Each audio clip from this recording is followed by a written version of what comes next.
terrible likeness, really. What a fine friend you've turned out to be. What the hell? Hell. What a fortunate word to choose. Who's the bounty now? And who's the hunter? Hi, I'm Rachel. And I'm Matt, And this is Come In 81 Kilo, a Forever Night podcast.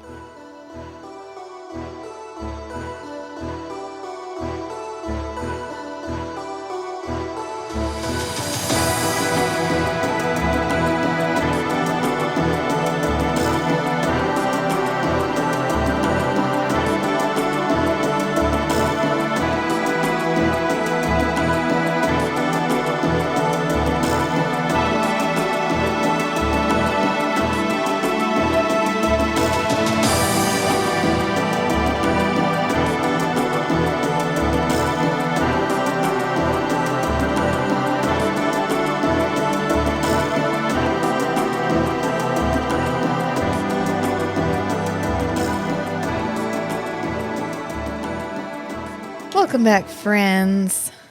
It's time for another episode, a Forever Night episode, a Season 2, Episode 24, The Code. So close. The Code. To the end of I know. season 2. 2 episodes. We have A More Permanent Hell and Blood Money, and then Season 2 in the bag. I'm going to take that as not a sigh of long suffering, but a sigh of nostalgia for a sigh of grief ahead of time. For yet another season. Yet another season. Only one more to go. And then no more Forever Night. One more real season to go. Yes. And then no more Forever Night. Until they reboot it, which they definitely should. That's a soapbox for another time. Oh, getting situated here. How you doing, Matthew? How you feeling? How you feeling drawing up to the end of season 2 here? How are you feeling about Forever Night? Without being forced, would you ever watch any of these episodes again? Maybe. Lie. Lie. If they were on, I wouldn't run away. Okay. You might pause and be like, oh, okay, this is that part. That was a good part. Yeah. Yeah. Okay. All right. That's fair. I'll take that. You know what? I'll take that. Because there's only one show I've ever seen you watch more than once. Ever. And we don't talk about it. And we don't talk about the shows. It's a secret. All right. Well, on that note.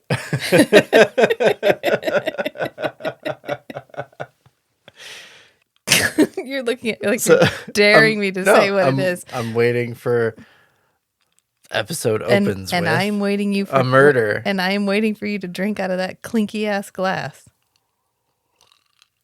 There you go. It's the ambiance. It's the ASMR that we specialize here at Strange and Beautiful Network. Yeah. Okay. Well, appropriately, we start this episode out with cocaine. I feel like we make a lot of cocaine jokes because we do a lot of 90s stuff.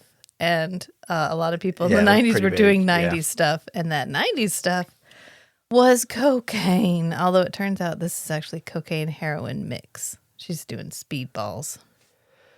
Wow. Yeah, which we find out later. But this is Gwen Madison, who we name in passing. And she was an actress, a runway model. Yeah. Yeah. And she's doing lines of cocaine. While Schanke is battling with his recalcitrant vehicle. Oh, Schanke. He's like, come on, baby. I'll get you a new paint job. I'll get you a new lube job. You like that? You like that? I'll get that for you. Oh, he's trying to get it to turn over. Poor Schanke. Is this what Schanke sounds like with Myra? Come on, baby. I'll get you a new paint job. I don't know. You know what? Like Natalie said, Schanke may not be a prince, but at least he cares. Yep. Yeah. So he ends up getting out of his car to try to flag people down for help. And the first car just like drives by and he's like, I got your license plate, buddy. And then the next lady's coming, or car is coming, and he's trying to get it to stop and it won't stop. And he's like, oh God, she doesn't see me. And then it ends up rear-ending his car. Yeah. Yeah. And he we goes, we get you a nice mother pun. superior. 'Cause it's a nun. I think everyone should Playing know. with fire. I think everyone should know at this point. John Kapelos wrote this episode. Even better. The All mother right. superior. And then he goes, oh man, oh man, oh man. I hate winter. And while this is all happening, of course, Gwen Madison is overdosing on cocaine and falling through her own table and dying. And then we cut to the intro. We got two deaths. Yeah, we kind of intersperse those two things. Yeah. Because, you know, as Skanky's car is breaking down, so is Gwen Madison. Yeah, we see the untimely death of two things. Two things. And a runway model and Skanky's poor This old sedan. brings to mind the thought, in Close Call, when they're wrapping up the alleyway, they're walking to Nick's car, and Skanky says something about, like, come on, man, like, I'll drive you home, and then I'll get a ride or whatever. But Nick says, Skanky, your car's in the shop. I thought your car was in the shop. Oh, yeah, I'll take your car for the day. Don't worry, I'll even get it washed. And then we get a clip from the code in Close Call. I wonder if the code is intended to air before, like immediately before Close Call. Yeah. Because Close Call and the code, if you flip them, it makes more sense. Skanky's car is in the shop, and the clip of the episode that hadn't happened yet isn't an episode that hadn't happened yet. Unprecedented. Plus, Continuity. Schanke would have just seen Nick fly through a window to save his life, which is what happens at the end of the code. So it would absolutely have made sense. Schanke is off balance. He is in a crisis. It's not like finding out that his buddy A worked for a megalomaniac healthcare company intent on allowing their own mistakes to be swept under the rug in order to cover up the fact that they delivered a contaminated batch. Yeah. And then his best buddy tried to kill him. And then his cop partner flew through the fucking window and saved him. It's not like that all magically healed him and now he's fine. And hey, he bought some cross-country skis. That's basically therapy. It's perfectly fine. So it would make more sense. They act better as a duet. It would make sense that he's off kilter in Close Call. Yeah, so I'm just going to say, if you're rewatching season 2, you know, if you're a fan and you rewatch it as many times as I do, next time, flip them. I think they'll work a lot better. Put the code and then Close Call. I think it almost gives narrative shape to the season if you do it that way. A story arc? Yeah. But back to the actual episode. Schanke walks in after the intro, and Cohen looks at him and then taps her watch. Can we address the fact that Cohen is a bit of a bitch to Schanke? Well, yeah. A lot. She is actively mean to Schanke or just ignores his existence entirely. There's been several episodes where Schanke is trying to talk to her, and Schanke has a very good point that he's trying to get across, and she shushes him so that Nick can talk. And then in this episode, did he make his own car break down so that he would be late? Get the fuck off of it. It's not like this doesn't happen to anyone ever. It's not like this has happened to him before. She has absolutely no right to be angry at him because of equipment failure. That's what she said. Trying to have a serious conversation here. Okay, so my take on that is it feels like that's just a plot device for adding some friction to the show dynamic to mirror what the like corporate culture was like at the time. It is, but it feels unfair. So it was unfair. Yeah. Yeah, absolutely. But there were a lot of viewers who would have been experiencing that same kind of unfair The discrimination, sexual even harassment. more than just discrimination, just like bullying Yeah. from their managers, like rampant across the 'Cause entire Western Look Hemisphere. at the shit that Nick gets away with Right, because he's the hot one. right. But it may have been like here's a way for us to have a character resonate with our audience by manufacturing the same kind of, semi-hostile work environment that our viewers are like our male viewers are experiencing. It adds to Skanky's everymanness, Absolutely. his appeal to everybody. Yeah. Yeah, I mean, I guess that's fair because Nick is like, ooh, Cohen's mad at you. And he's like, yeah, and Lucky Lindy just landed in Paris. Tell me the news. Like, it's not fucking news. And they have to go because there's a homicide. Nick is like, well, you're late, but it's cool. There's a homicide. We got to go. Night job. And he's like, well, take my car. Like, that's not rote. Like, they don't always just take Nick's car. And he's like, oh, man. Okay. So they take Nick's car. And this is when we get the line where he's like, oh, it's so cold in here. Nick's like, it'll warm up. It'll warm up. And he's like, 8 centuries and this thing wouldn't heat up. How do you survive in the cold without a working car heater? It works. It works. Just give it a little time. 8 centuries and this thing wouldn't heat up. Oh, I tell you. Oh, that's a burn, especially after we just had Close Call, where he's like, 8 centuries, Nick, and this wouldn't heat up. Not that Somebody's I'm saying paying attention. Not that I'm saying you're 800 years old or anything. Actually, Nick wouldn't be 800 until 2028. 800 as a vampire. 800 as a vampire. Correct. Yeah. Yes. He might be 800 since he was born. Yes. In 2000. Correct. But he's not 800 here. We get an actual timestamp, but it's not right now. The egg cell that he grew from okay. would have been from up to like 20, 30 years before that. Wow. Thank you. So, are we including that? Is that it's like Korean age? You're born at 1. Okay. All right.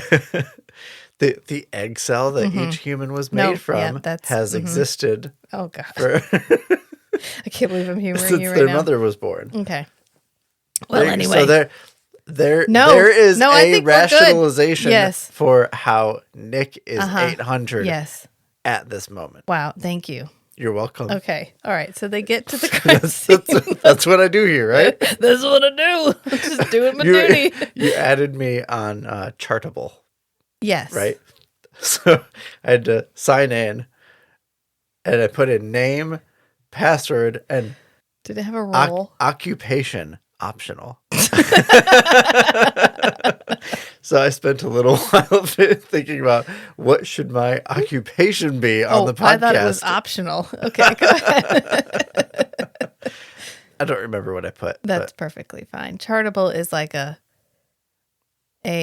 more detailed way of tracking our analytics than our current host currently does. I mean, it's not something that occupies my thoughts, how many people are actually listening to this podcast, but I harbor this secret fear that we're super popular and we have no idea. And I know that doesn't sound like a fear, but it's a fear. And I just don't have enough data to know that. But I don't know how to phrase that. We're just going to leave that right there. So Nick and Nat, I don't know. Did you know this? Nick and Nat Packers was what you were called if you wanted Nick and Natalie to be together. You've explained that. Did we ever have a rundown of the factions? You told me you were like an immortal beloved. Beloved, yeah. Yeah, get it right. Okay. And that's when you want Natalie. No, God damn it. No, Natalie out. Bye, Natalie. You want Nick and Jeanette to be together. And if you are a Nick and Nat Packer, you wanted Nick and Nat to be together. And if you were an uncle, you were just a fan of LaCroix. A cousin. You were a cousin because he was uncle. Okay. I don't remember why he was uncle. Don't question these. Because calling him daddy just sounds awkward. Well, at the time, Daddy wasn't like...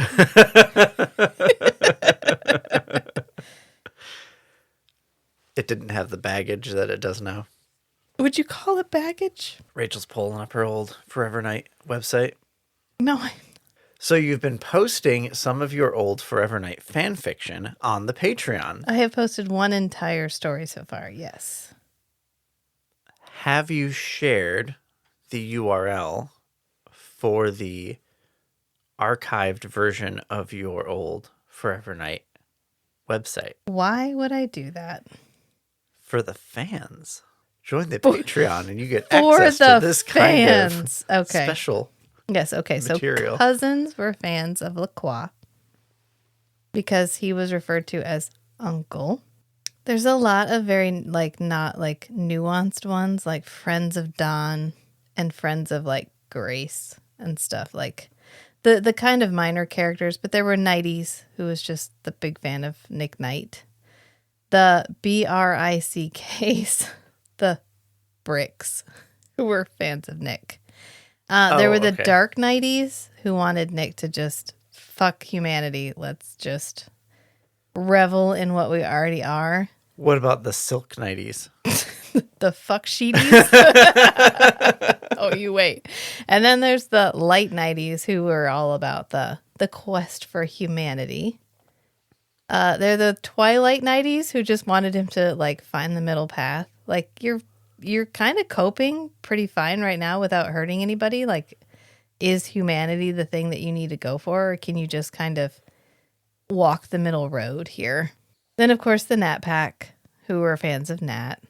I'm trying to find the ones that were specifically about the different couplings that they wanted, because there was one, the unnamed faction. That's the one I remember. The unnamed faction wanted Lacroix and Nick to just be together, be together. Yeah. I saw a clip of an interview with Sean Astin, and apparently he was kind of a fan of the Sam Frodo fan fiction. I mean, go for it. I read a really interesting thing about why does fan fiction so often feature two male characters who are not of the male interest persuasion being together. Mm-hmm. Two canonically straight characters hooking up. Why is that? And they were saying that usually it's because traditionally male characters are far, far, far more developed and nuanced, and they have more interesting character traits, and there's usually more male characters in general. So, of course, you want the male characters to be together. They are actual characters, whereas a lot of the female characters are like the woman in The Signal, where she was literally so superfluous. She was literally unconscious for the vast majority of the movie. So for the characters that are canonically straight, yeah, maybe they're just deeply closeted. Well, according to the point that they would never admit it explicitly. Well, according to the vast majority of fan fiction writers, you would be correct, sir. So, here's some couples factions. I'm going to skip over the ones that include characters we have not been introduced to yet. So, everyone out there who's like, you missed this one, that's why I missed that one. So, there's the Dark Trinity, which is a fan of why doesn't Lucien, Jeanette, and Nick just all get together? Why Who choose? says they haven't? I mean, I think we could just probably leave that there. We're just gonna put that right there. And then there's the faithfuls who think that Lacroix and Fleur should have been together. And fucking yes, of course they should have been together. Holy you know what? When it's mutual, we did at least give it a chance. We recorded that whole episode, and then I edited that episode, and then I re-listened to that episode, because sometimes I do that just to make sure that everything kind of flows after I've edited everything. And it made me angry about it all over again. I was just like, my least favorite part of that episode is, I'm sorry, we're just going to go, you know what? You guys are here for a reason. You're welcome. We're going to go on a bit of a tangent. The one thing that we didn't talk about that bothers me to no end is the line that Nick gets where he says, since I can't do it anymore, the future of our family falls to you. Ooh. To Fleur. Like, I chose to be an immortal fuckboy, and that means you have to live a short, pitiful life and Pick up the slack. And pop out some kids. Hopefully a male. Thanks, Fleur. Get on that shit. Nick. That is not okay. That is not okay. You chose this life where you get to be immortal. You get to do whatever you want. You get to be fucking free. Your sister has the opportunity to do the same thing, and you're like, you can't. I already did. Nah. I did it first. Fucking what? You know what? And it reminded me of, there's a character, and I don't know if this is a spoiler for Anne Rice's vampire series or not, but in the Vampire Lestat turns his mother into a vampire because he loves his mommy. And he's like, I just want mommy to be with me forever. And so he turns her into a vampire, and his mom is like, oh, yes. And the first thing she tries to do is cut her hair because she has really long hair. And it doesn't work because in Anne Rice's world, vampires don't get to change. Change at all. At all. If you cut your hair, it grows back. Whatever. So she tries to cut her hair and it grows back. And she's like, the fucking what? And he's like, oh yeah, sorry. That's like a thing. You can't change ever again. And she's like, God damn it. Oh, well, that's fine. And then she's like, well, you know what? I'm going to wake up tomorrow morning and then I'm going to piece the fuck out. You have a great life. I hope I never see you again. You whiny ass brat. I kind of hate you a little bit. And he's like, Mom. She's like, I ain't your mom anymore, bitch. And she ends up leaving because she is finally free. He doesn't need her. No one needs her. There is no more societal obligation that she is required to fulfill. And she just leaves. And she doesn't just leave. She goes on a huge adventure. She ends up over in North America while it's still largely unsettled. She explores the world. And he's like, well, where do you sleep at night? Where do you get nice clothes? She's like, fuck clothes. And I sleep in the ground. Who cares? And she ends up becoming this actually very interesting character, which I wish had had her own book, where she's this completely liberated woman. And maybe what Nick was afraid of, the purity that Jeanette, or the purity that he was afraid she would lose, was just her shackles of societal impulses. How do you deal with a woman with rights? Oh God, Lacroix, what are you thinking? Sorry, I got in my feels about that episode a little bit because it still makes me mad. I think Lacroix would have been perfectly fine with a liberated Fleur. Oh yeah. Okay. There was a quote I heard. It was I think it was Richard Dawkins, but it was, sex is the cruel joke that the genes play on the individual, where the adaptive survival of the genes has developed this whole sex thing as a motivational force for reproduction. Yeah. And it has shaped the way our minds work because of the biology. And we end up with this compulsion to kind of encourage reproduction that gets kind of incorporated and twisted into the culture. So one of the things that I think about with all the vampire stuff that we talk about and all the cognitive science stuff I've read and listened to is, from the modern cognitive science perspective, where our consciousness is embodied it's embedded in our body. Yeah. And that drives a lot of the constraints of having to live in a body, drive a lot of the motivations like thirst and hunger and exercise and all that, for the things that we think, oh, this is something I just want to do, but it's a constraint, a need of the body. And that kind of shapes the patterns of thought in the mind and generates, like traditions in the society. Yeah.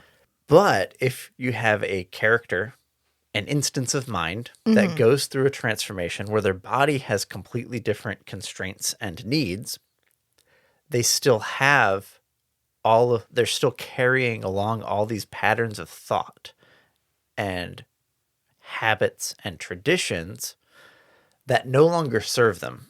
So when you were talking about Nick deciding to become a vampire, A fuckboy. the immortal fuckboy, Yeah. and his sister is the only genetic heir of the family, and because he has abdicated his role in potentially continuing the family line, he has thrust this responsibility upon her. Correct. He's still tied up in the societal norms that the family line has to continue. Yes. And so the joke of sex and the family line and the traditions have carried over into the vampire existence. Mm-hmm. Even though he doesn't have to live by those anymore. No. They are maladaptive patterns for him now, Correct. but he's still perpetuating them. Yes. And that's not good. No, because we need to grow out of that. He's putting that on Fleur. Right. And that's really wildly fucking unfair. And I'm not over it. And I'm never going to be over it. So we're just going to roll back to my list of factions, which we abandoned several minutes ago. And then we're going to continue with the episode. That sound like a good plan to you? So just for some context, as we were getting the kids ready for bed, Rachel says, we need to do some shots before we go down and we record. don't need to tell people that. I think they can tell. No, it's fine. It's perfectly fine. If you think we do this podcast sober every single time, go with it. That's fine. You know what? We're sober, I would say 80%. Yeah. We're not drunk right now. One shot of gin does not undo me. Matt sips his old-fashioned. How many gin drinks have you had today? This is my second one right here. Okay. All right, listen. I'm going to finish listing out these. Would you shut up? Okay. So there's Immortal Beloveds, whoop, whoop, which we've already mentioned, which is, of course, one of my factions, along with Dark Knighty. So, I think we could all have figured that one out by now. There's the Immortal Seducers, which thought Lucien and Jeanette should be together. Meh. Yeah. I mean, it's okay. There's one here that says this is a minor faction. I can't tell you about it yet because we haven't met that character, but I just think it's really funny that they made a point to mention, nobody's in this. Nobody's in this. It's fine. It's fine. Skipping through all the spoilers. I might be skipping through some spoilers. Yeah, there's the Nick and Nat pack. There's the Dark Nick and Nat pack, which was like, just fucking turn her into a vampire and let's roll with this. The Unholy Alliance, which we mentioned, which was Nick. Oh, the Unholy Trinity, which is Nick, Jeanette, and Lacroix. And then there's the Unholy Alliance, which was pretty sure Nick, Natalie, and Jeanette should all get together. I think that would be all right. I don't see Jeanette sharing with Natalie. Then there was the Unnamed faction, which got a lot of action. They actually had like a shortened version to UF, and then sometimes things were just UFers. I'm a UFer, or this is UF-ish. I remember seeing that in fan fiction, and it didn't take very long to figure out what that meant and then be like, I go for that or avoid that, depending on how you were feeling. There was a sort of parody faction called the Unsuited, which thought that Lacroix and Schanke should be together. What I think is funny is there's no faction that was like, oh yeah, Nick and Schanke. Got that right when you were drinking. Yes. No one was like, oh, yeah. Everyone's like. The Salmon Frodo version Yeah. of Nick Knight. Yeah. Exactly. All right. So. Has it ever been established that any of the main actors from the show were aware of these factions? Well, we know canonically there is actual evidence, like anecdotal and photographic evidence, that at one point Nick auctioned off the silk pajamas off of his own body.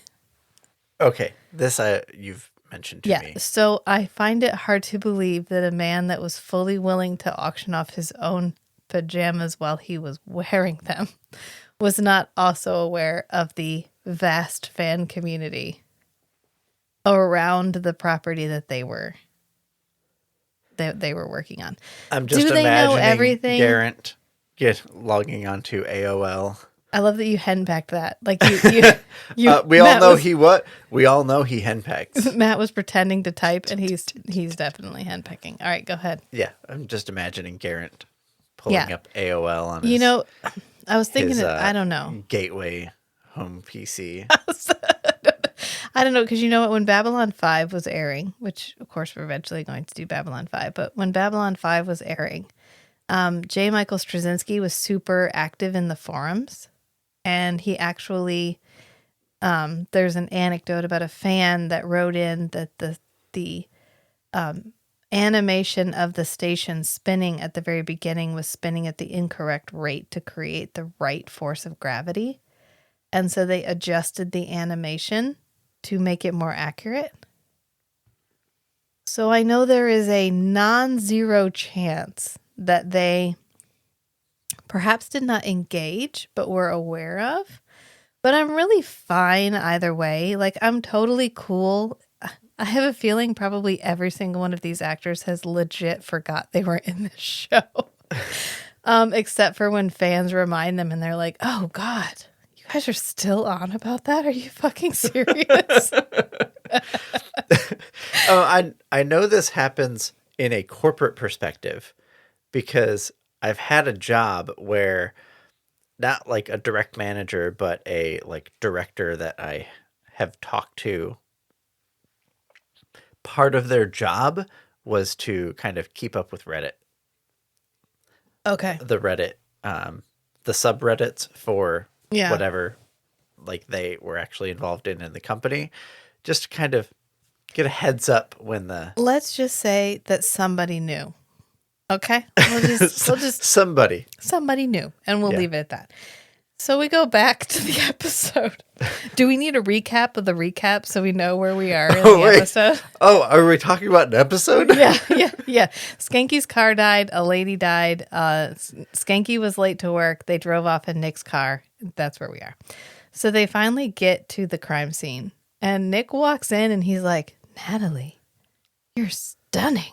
I mean, fair. This looks really good on her. She's wearing like a blue velvet suit and her hair looks really nice. Mm-hmm. And she's like, oh, thanks. And he goes, were you at a party or something? Like, were you dating somebody, Natalie? He's just, feeling out. He's just feeling that out. Because they had a great night together, which she does not remember, which was also not a great night and involved LaCroix, and she almost died, but she doesn't know that. And she says, 300 dull coroners at a coroners convention is not a party. Depends on your definition of party. It's not Natalie's definition of party, because she just said that. She doesn't know what her definition of party is because she doesn't remember that night. Yeah. Whatever that was, that's what she's looking for, but she doesn't know what that was. And this wasn't it. And in fact, Skanky walks in and he's like, Natalie, did you change your hair? And Nick goes, the suit, Skanky, the suit. And she's like, oh, yeah, it looks really nice. And then they're walking around and they like pull open her bedside drawer and it's full of a bunch of prescription medication and like Tylenol. It's Provatrex, but it's Tylenol. It's like a common pain pill or whatever. Right. And Skanky gets a crack about, what is this? The corner drugstore? Wow. What is this? The corner drugstore? What some people won't do to numb reality. Or the pain? Oh, aren't you cold? I don't think so. Okay, Skanky, thanks. Okay, John. And I like this line because Skanky is cold this whole episode. It's like a running gag. And he looks over at Nick and he's like, "Aren't you cold?" And Nick goes, "I don't think so." Right? Nick! Listen, this is why it makes sense to swap these episodes, because otherwise, perhaps Nick would know he needs to make a fucking effort, okay? Show up today, Nick. Can you show up for work today, you think? Keep that mask on. Yes, I'm cold. No, I'm not cold. It's not that hard of a job. You don't have to say, you know what, actually, Skanky? I don't think so, because my body doesn't feel extreme temperatures. Maybe it's something to do with the fact that I only have one heartbeat every 10 minutes. Or maybe it's my bovine blood. I don't know, because I'm like 98% cow. But they find a Narcotics Anonymous, an NA sponsor card for an Irene, because this woman was in Narcotics Anonymous and her sponsor was Irene. And then we go back to the precinct, and then we meet the real gem of this whole episode, which is Delehanty. Delehanty. Yes, Delehanty. because Schanke is pouring himself coffee, and we hear, "What 6-foot hunk of burning Irish love can kick your keister any day?" And Skanky's like, "Delehanty?" He goes, "D? Delehanty?" And he turns around, and of course this guy's right there, and they hug, they like dude embrace, and he's like, "Oh man, you look like $1,000,000.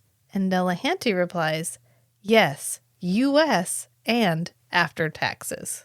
Well, congratulations. Thank you for breaking that down. Yeah. Yep. And he ends up bringing Schanke souvlaki, which he hands him this very obviously empty bag. He's like, "Here you go, man." He like holds it sideways and it does not deform at all. It just holds its shape. And Skanky's like, "Oh, smell that garlic. It's an Artie's special." And he's like, "Nick, you want some?" And Nick's like, "Oh, cool. I'm on a liquid diet." I really like that line. Fucking show up to work, Nick. Like you got. That's the first time that he's actually like given Skanky some information about his actual consumption. Yeah, he's like, no, I only eat liquids, red liquids. I'm on a liquid cow blood. diet. I only eat cow. I'm a vampire, Skanky. I'm a vampire. And this is when Cohen comes out and she's like, "Hello, Patrick," and he's like, "Amanda." And Skanky's like, "The fuck just happened?" We found someone who's hotter than Nick. Apparently, because Cohen is like, you know what? Cohen governs from a particular part of her anatomy, and it is not her brain sometimes, because she could be nicer to Skanky. Skanky works really hard. Nick does not work hard, Cohen. He does not. This reminded me of, I was having a conversation with somebody about it the other day, but I couldn't remember what it was called. What's the thing where because you're good looking, you get thought you're better The at your halo job? effect. The halo effect. Thank you. The halo effect is a cognitive bias where people who are conventionally attractive get better treatment across the board. Oh, Nick. You mean Nick? Yeah. Nick? Yeah. Okay. So this actually became super evident when we went into I'm lockdown. extremely familiar with the halo effect. This actually became super evident when we went into lockdown and everybody went home and you were actually getting judged on the work you were doing. Oh, yes. And not how Yes, you looked. there was like groundbreaking psychology research being done during COVID lockdown where they were able to quantify like on a like very broad scale, like across a broad width of the workforce, how much people benefited from the halo effect. Yeah.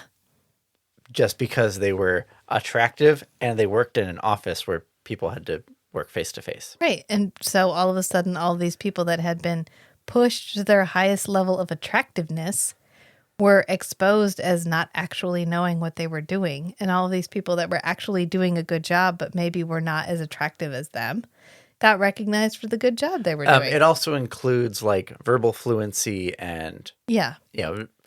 just Your charisma. presentation. Yeah. Your overall presentation. Yeah.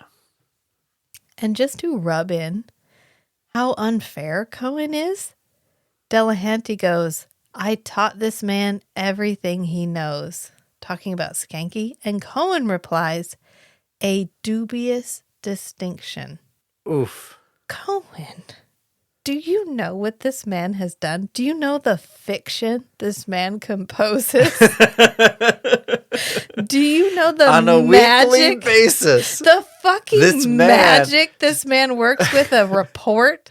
No one else in this entire station can make up the shit this man makes up. And you swallow it wholesale and then This you look him in the face. souvlaki consuming machine. Yeah. This man turns souvlaki into this craftily fine spun narrative. Yes.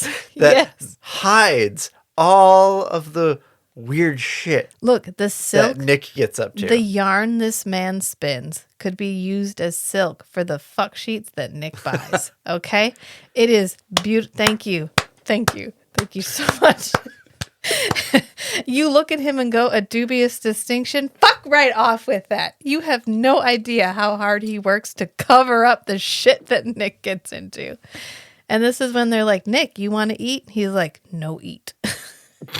No eat. No Skanky. eat. No eat. He goes, I'm on a liquid diet. And Skanky's like, yeah, this man taught me everything I knew, which means this is ding, ding, ding. Third partner for Schanke. Because we had the guy who got killed in Hunters. Yep. Hunted. How many years was he with that guy? I don't remember the exact number. We're not going to get into that right now. But we got the guy who got killed on the street because they Yep. shafted that dude at the academy and he took it out by killing everybody. And then we have the fellow who shot himself in the fix because he was working with the mob and he tried to get out. We never really cleared that up. He's the one who drew a pirate patch on himself in the picture, in the bowling picture. Okay. Yep. And then we've got this guy. So as of right now, Natalie stands at 2 family members and Schanke stands at 3 partners. This is like I heard an anecdote from a college professor that as soon as the school semester starts, Yeah. the grandmother mortality just Jumps shoots way up. Exactly. Yeah. Yeah. And apparently Delehanty left Schanke to go work in Montreal. And so Skanky's like, how's Montreal? And he's like, I don't know. Fine, I guess. I'm not there anymore. I'm in Arizona.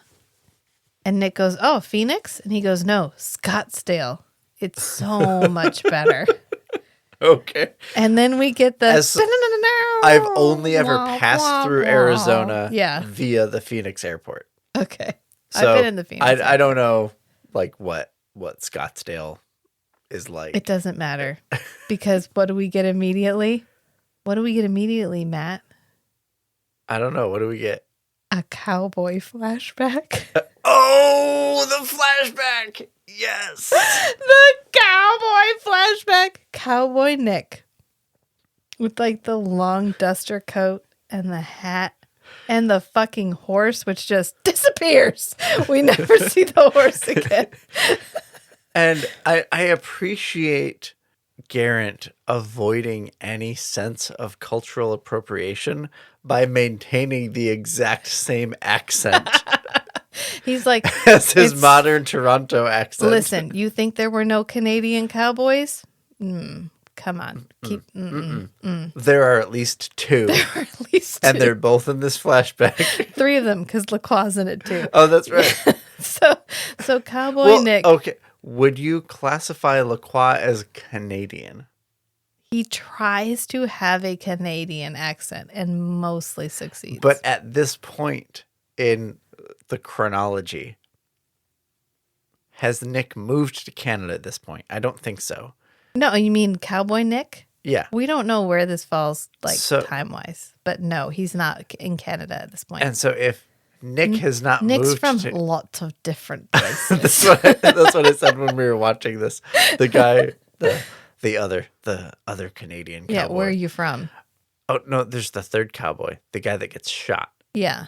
I didn't pick up a Canadian accent on him. We get like one line. Right. Yeah. He may have been able to mask it Right. appropriately. But at this point in time, if Nick has not moved to Canada, then Lacroix would not have started affecting a Canadian accent. I guess. You know what? This is, I don't know. So I don't know. where Lacroix doesn't count as a don't- Canadian we cowboy don't solve here. this. We don't solve this. It's fine. Just embrace Cowboy Nicholas in the manner in which he is given to us, which is roughshod and unpolished. Okay. The So- most convincing, like, cowboy lines that we ever get in this show are from Schanke. That is accurate because we don't try to be like, howdy partner or anything in the cowboy flashback. Only Schanke does that. Thank God for small miracles. Because he walks up to this fire with his horse and he's like, hello? Hello? And Nick, who we have established, can sense people from like 100 paces, right? With his night vision. With his just general sense of whatever it is. It misses not one, but two mortals because this guy pops out and he's like, he holds a gun at Nick and then another guy shoots that guy. And Nick's like, well, you appear to have killed a man. And he's like, that man didn't have your well-being in mind.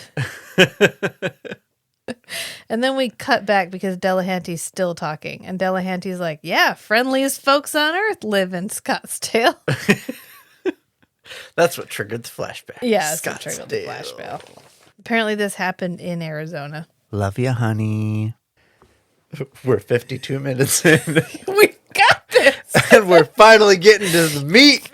Because he's talking to his friend, Delehanty, and he's like, yeah, no, I left there. I'm in Scottsdale now. I'm a PI. And Skanky's like, oh, gumshoe, huh? And he goes, yeah, I do a little divorce, little wayward spouses, and a lot of golf. And Skanky's like, oh, that sounds real good. He gives them this look like, golf, warmth, the easy life. And Delehanty's like, I'll just hang out with you guys for a night if that's cool with you. Is that okay, Amanda? She's like, whatever, Patrick. God. Cohen, pretend, okay? And Nick is like, really? Like, that's okay? Are you guys okay with this? And Schanke goes, D is a cop like Elvis is dead. He says that when they're in the morgue because they immediately take him to the morgue and Natalie's like, Right. Is this like cool? This seems like some kind of protocol. Well, Natalie's issue. just worried that he's going to be grossed out by the dead body. She's not worried about protocol at all. And this is Skanky's like, he can handle a dead body. He's killed like thousands of people.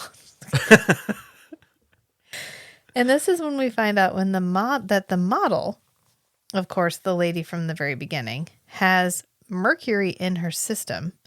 She definitely OD'd, but there's mercury in her system. And Nick is like, oh, that's weird. And Natalie's like, yeah, it's a little weird. It's a little weird that they're not like, maybe that was in the drugs. Right? It's like she's taking, she's snorting cocaine and heroin mixed. Or as Natalie says, it was like she was rolling in the stuff. Right. And they don't think, oh. That got in the cut somewhere. They cut in mercury somewhere. I don't know. It doesn't matter. To like add weight or whatever. I don't know. It's cool. They forget about it too, actually, as we'll find out pretty soon. But Delehanty and Schanke are arguing later, like they're out. Apparently they go together, like they're on this ride along together for a while. Because we're eating again. They're at like a hot dog stand.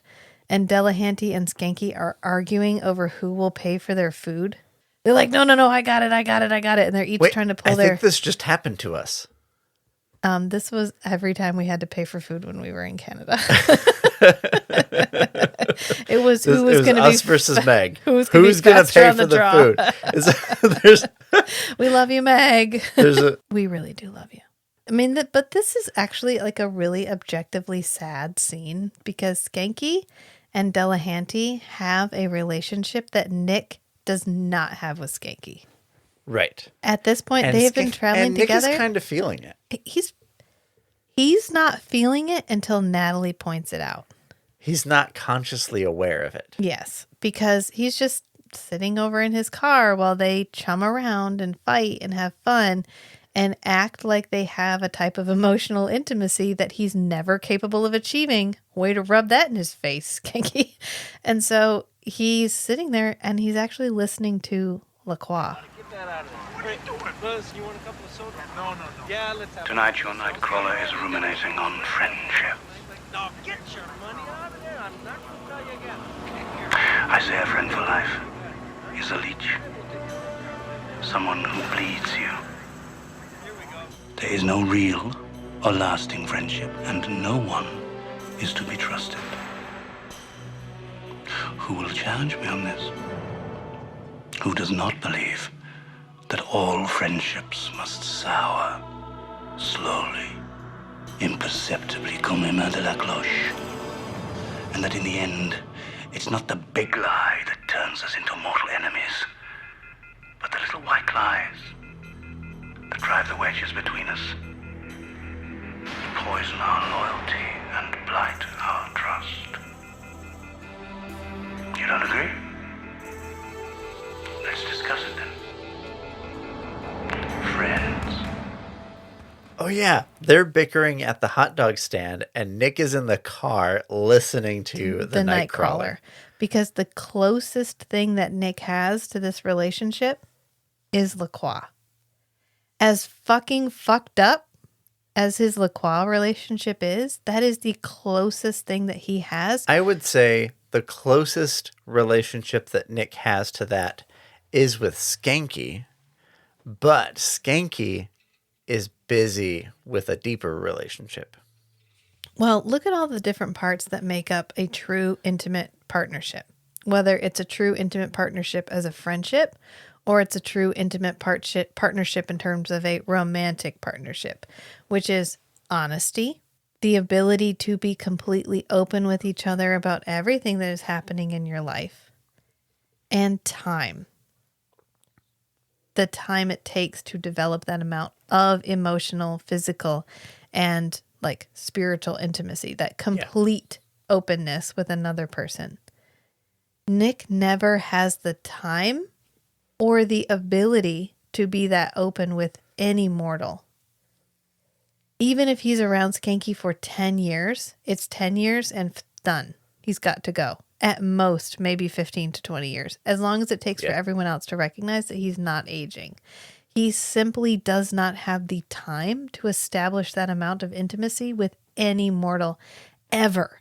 And he can also never be completely open with anyone, not even Natalie.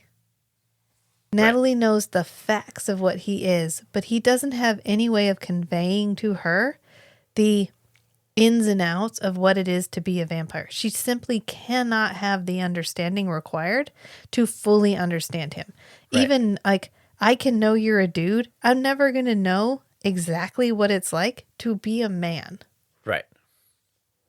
That's a slightly different example because we're both human at least. But the only person with whom Nick shares both a physical experience, like the fact that he is a vampire, the time it takes to establish emotional intimacy, and the ability to maintain that in perpetuity is LaCroix.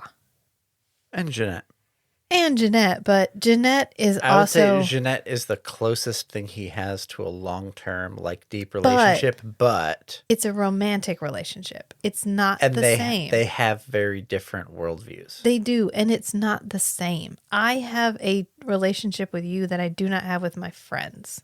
Right. I can have the same level of intimacy with a friend, but it's going to be a different kind of intimacy. Right. And in some ways, there is more that I can tell a friend than I can tell you because I'm emotionally reactive and I'll shut down if you criticize me. Not just that. Not just that, but there's more stakes to a romantic relationship. Yeah. I not only rely on you for emotional and physical intimacy, but our lives are completely intertwined. I can't risk losing you. I have to have a level of caution with you that I don't have to have with a friend. Right. Not that I can insult a friend or like it's okay if I lose the friend, but there's a different type of intimacy that you have in friendship than you have in like a romantic relationship. And so Nick has a intimate romantic relationship with Jeanette to a certain extent, to the extent that they're together.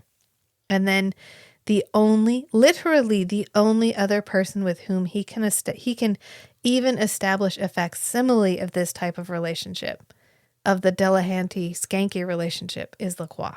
Right. And look at fucking Lacroix. Like Lacroix's not exactly a healthy role model or like partner in. Do I think Lacroix in is development. trying? I think Lacroix is trying. Does Right, Lacroix but know how? No. No. his No. sensibilities have been so mutated away from the lived experience of a human. He's too inhuman. Yeah, he's too far removed Yeah. from day-to-day humanity Right. for Nick to like get anything out of a relationship with Nick Lacroix. needed a brother. He needed a little brother. Lacroix, get on that. Anyway, so while he's sitting in this car, listening to the one person with whom he has any hope of didn't having they emotional try? intimacy. Did who try? Like, to get a little brother for Nick, are we talking about Daniel? the kid, The kid? In the Victorian actual England? child? The actual child the little brother. that Nick thought of as like his son and tried to save, and they lured him back and turned him into a vampire and then fucking forgot about him and we never saw him again? That one? That one, yeah, that one. That actor just died this year who played Daniel. Oh, And he died under he died of a mysterious death. He just sort of died. Nigel. And he was only like 43. He was only like 43. It's really sad. But Nick is sitting in the car and he looks at the card. Oh for yeah, back to Irene. the episode. Stay on target. Stay on target. Okay. So he looks at the card for Narcotics Anonymous, which is Irene. And he's like, I don't know, maybe it's time to talk to that person. But in the meantime, Lacroix is talking. And I just want to point out that Lacroix is still not okay. He is still not okay. He's like, a lifelong friend is just a leech. It's a lie. It's a lie. Everyone is using you. And in the end, it's not the big lies that tear us apart. It's the weight of all of the little white lies that come between us. But Lacroix's not okay. Okay? Has anyone checked in? Has anyone checked in with Lacroix? Like, maybe that's Hey, what Lacroix, therapy works. Therapy works. BetterHelp, not our sponsor. Could be our sponsor. Just letting you know. But it's affordable. Go for it, man. Oh, and then the radio is playing. And actually, this is a really interesting transition because we go from the radio playing in the car with Nick to a radio playing on like a nightstand. And we actually just slightly change the sound quality as if Lacroix's voice is coming out of that radio instead of Nick's radio. And as it pans across the bed, we find out we have another body. Womp womp. But Schanke and Delehanty are, they're chumming. You know, this is maybe good for Schanke. I don't know. There's a body. We're going to go check out the body, but meh, Skanky's having a great time. And this is when they are like joking with each other right by the body and like goofing off with each other. Well, where have I seen this before? There was some in the bathroom. I guess he was taking it for arthritis. The guy was really hooked. You know, we found the same stuff in an OD earlier this evening. Why don't we snag a lift off a uniform, jump this over to the lab, we'll do some more catching up, okay? Got it.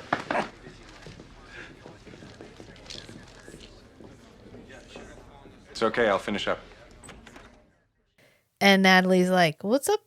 What's up with that? And Nick is like, oh, that's his buddy. Like it's good for him. He's kind of having a rough time. It's good for him to be with his friend. He's been having a rough patch lately. You know, it's good for him. It's good for him. And Natalie's like, but is it good for you, Nick? This is the most autistic that Nick ever is. I mean, he has his moments, but this episode, the Vampire as autism analogy. the checked out, the like, okay, these two people are clearly really good friends. I have no fucking idea how to fit in that dynamic. None. I have no script for that. So what I'm going to do is I'm going to sit in my car and I'm going to be happy for them. That's what I'm going to do.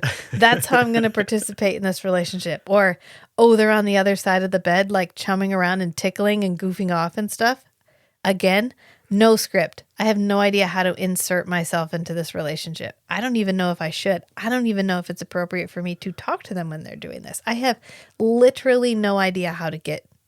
I don't know what to do. So I'm just going to stand over here. And then Natalie comes over and just takes his face and fucking shoves his face right in it and rubs it around. She's like, oh, but Isn't this bothering you? is this not bothering you, Nick? And Nick's like, well, it wasn't until now, Natalie. Thanks so much. I was successfully deluding myself that I Yeah. didn't care about this whole thing that's happening. Well, it's not that you delude yourself that you don't care. You care deeply about the fact that you don't know what to do, but you just have to make peace with the idea that it's better to do nothing than to try to work your way in there and just totally fuck it up.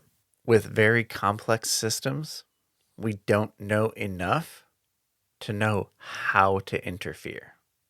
Correct. That's exactly what's happening. And so in response to this, he just disassociates. He goes into a flashback. And this is when he has buried this random stranger in a rock grave, and it like pans along the rock grave and then it pans up and Nick is just like, strike a pose. I know this is like, runs his okay, fingers. Garrett. Okay, Garrett, we're going to give you like 5 shots. What does a cowboy look like? And he just runs his fingers along the edge of the And I edge can of his just hat. imagine John Kapelos there being like, well, howdy, partner. And Nick is like, all right, strike a pose. Like, run my fingers along the brim of my hat. Yeah. There you go. They're like, oh, that's beautiful. Okay, Garrett. Go take a break. The portrait of a broody cowboy, honestly. And then his friend walks over with a cross. Not friend, but It's like he'd just other been cowboy. doing manual labor, and he just put his hat back on, straightened up his outfit, and then like adjusted the tilt of his hat. So And wait, that was when the camera came in. so they buried this guy in rocks, right? Did Nick bury this guy in rocks? I have to wonder.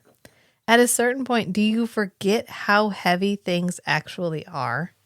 And so when you Absolutely. have to pretend that they're heavy again, was he carrying these tiny little rocks like Or was he carrying these like 400-pound like granite rocks? Like, oh, this is mildly inconvenient that I have to carry this thing. And the guy's like, what? No, clearly he doesn't, because he doesn't suspect anything's amiss. But he brings true. he brings the cross over to put in this guy's grave. And Nick like turns and, yeah, away. Nick is like, the cross. And he like turns sideways and steps back. And this guy's like, oh, I haven't had many occasions to bury a man. And Okay, so he kind of steps behind the guy so that the guy is between Nick and the cross. correct. How does the negative, I don't know, energy, whatever, from the cross affect the vampire? Is it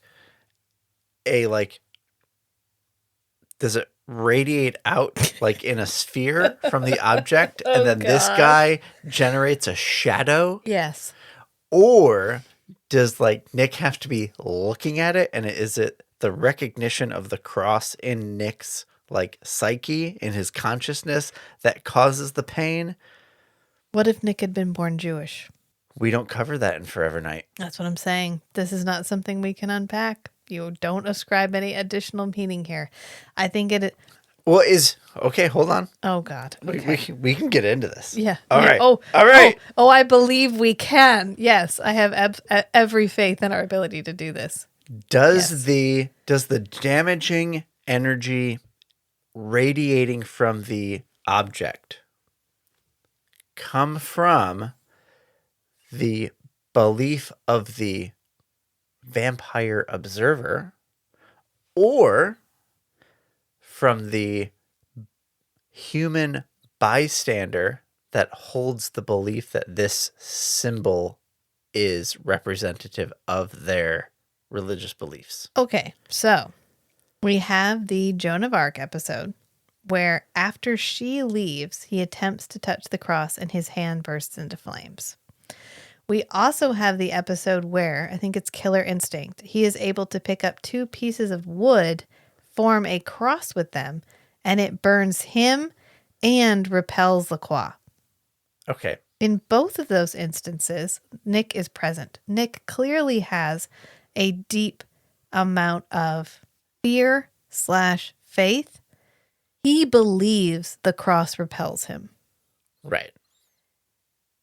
Does he count? If he counts, then yes, it could fully be the amount of belief that the person holding the object or witnessing the object instills in the object, and that creates the repulsion.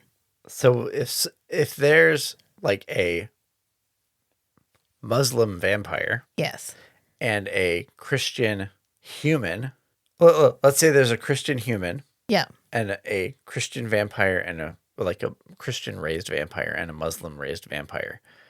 Would the Muslim raised vampire be less affected by the cross? So Since there's only 2, only the human observer and the Christian vampire observer view this as a religious power. let's go Dresden rules here. So Dresden Files, his pentagram has power because he gives it power. Right. He actually channels energy into So it deliberately. a thing has as much power as you give it. So Nick clearly gives a lot of power to a cross. So it's possible that Lacroix would not be as affected by the cross as Nick is, because Nick imbues the cross with a lot more power and authority than Lacroix does. But that doesn't mean the cross does not affect Lacroix, because we know Lacroix is affected by crosses. He's affected by the cross when Nick just takes 2 pieces of wood and makes it. But that's the energy Nick. that Nick imbues That's into Nick it putting- also gets radiated to Lacroix. Correct. That's Nick putting that power in the cross, So if harming himself. if you and had Lacroix. somebody Jewish holding the cross and then a Buddhist vampire, would the cross have almost 0 effect? It would depend on whether they would be able to instill it with belief simply because it was an object of faith, or if they required their own personal object of faith. It kind of reminds me of the scene in The Mummy where he pulls out the cross. Oh yeah, he has the pile of necklaces where it's a whole bunch of different religious symbols. Correct. Yes. It's as much as you put in it, and it just depends on what you as a person can put into any object of faith. Are you capable of believing that this cross can repel the vampire? Then you can.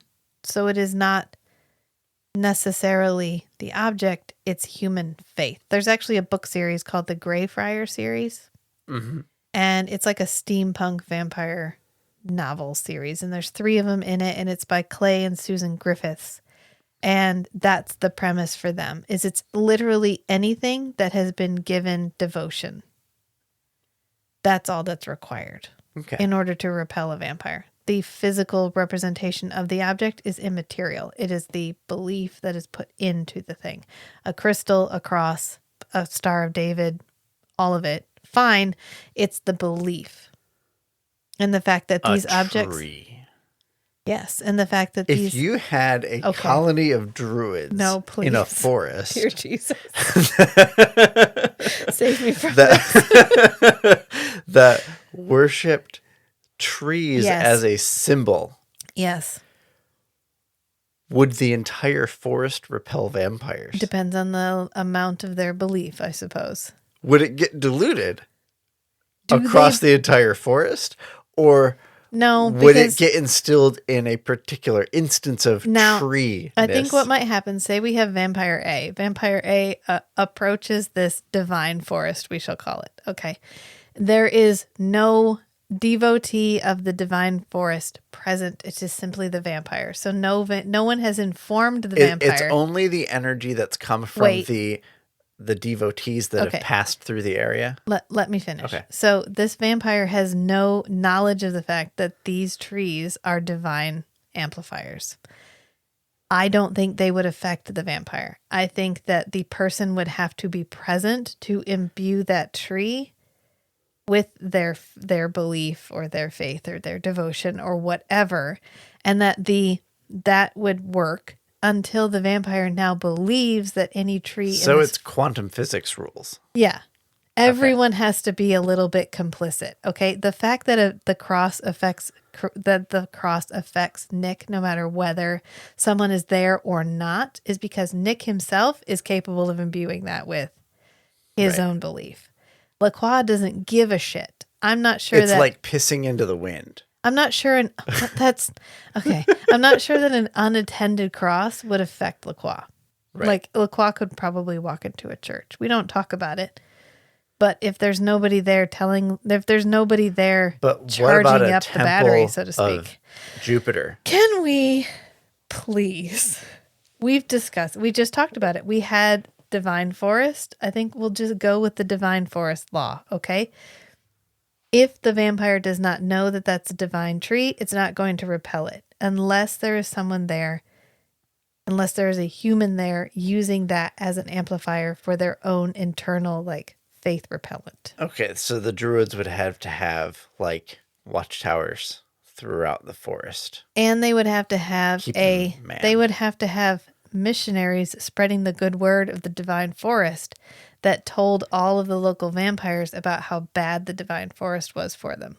Kind of like there's a book series called Saints and Shadows by Christopher Golden. And the only reason crosses repel them is because they believe they repel them. If they don't believe they repel them, they don't repel them. They also don't burst into flames in the sunlight if they don't believe they burst into flames in the sunlight. It's a whole thing. So can we go back to the episode, please? Oh yeah, we're talking about an episode. All right. So All right. Let's do this. They pull out the. This might not be our most focused episode, but it's been our most entertaining for me to talk about with you because I love you, honey, no matter how ridiculous you think you're being. I love you too. So I even left you a secret message when you went to take a bathroom break. no. Oh, God. So they pull out. This guy is dead on the bed. Can we get back to the guy who's dead on the bed? Sure. Okay. You know what? We are as distracted as Schanke is this entire episode. Because they pull more Provatrex out of the side table. And Skanky's like, well, look at this. This guy also owns Tylenol. Fucking Wow, everybody. yet another person in this city takes ibuprofen? Somebody takes over What the counter the medication. What the hell is this? This is a crazy coincidence. We need to make a note of this on the report. Would Schanke have thought of this if Delehanty wasn't there with him going, oh, more Provatrex? I think the episode description gives this as a spoiler. Yeah, it's a bit of a spoiler. Yeah. Yeah. That Delehanty Delehanty's- is here to prime Schanke. Schanke to see the Provatrex as an odd coincidence. Right, because Schanke immediately bottles it, and then he's like, come on, buddy, let's get a ride to forensics. We don't even need to check in with Nick. And, oh, Nick. I know, they're so like, lonely. I know, they get a car, and they're like, we're going to get a car. We'll just hitch a ride. We'll go drop this at Yeah, we'll forensics. hitch a ride with one of the uniforms. Yeah, we're best buddies. And they But- walk off. They're all wearing gloves. Yeah, They're leather gloves instead of like crime scene but gloves. they're gloves. And he puts it in an evidence bag and seals the evidence bag. Yeah, but they Wow. This guy is like reminding Schanke of what actual police procedure looks like. Well, he did teach him everything he knew. That's true. Yeah. So they leave. They're just like, ha ha ha. They like link arms and skip off into the daisies. And Nick turns around and he's like, it's okay. I'll finish up. And this is when they go back to the precinct. And Nick is kind of talking about like, oh, you know, this guy died of this, she died of that, or whatever. And Skanky's like, do you really think their deaths might be connected? Like, I think their deaths might be connected. They both had Provotrex. And Nick is literally like, everybody buys I don't think Tylenol. that's a thing. He's like, everybody buys Tylenol.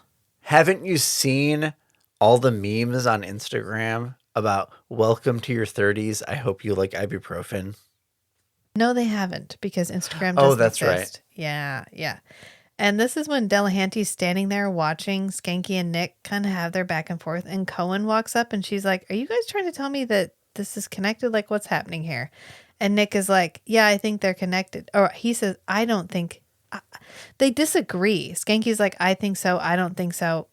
It's exactly what. And Cohen is like, listen, if this is going to be another one of your dick measuring contests, can you take this outside?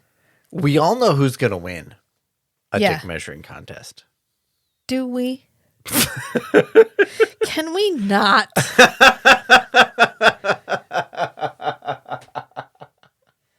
But unfortunately, Skipping ahead. Schanke has been allowing Delehanty to pour some poison in thine ear Oh, About- Hamlet. Nick, because Schanke is not being his usual, like, okay, Nick, fine, go ahead, tell me what you think. He's just like, fucking again. You never side with me. You never believe me. And Delehanty's like, you know what? Actually, this is my cue.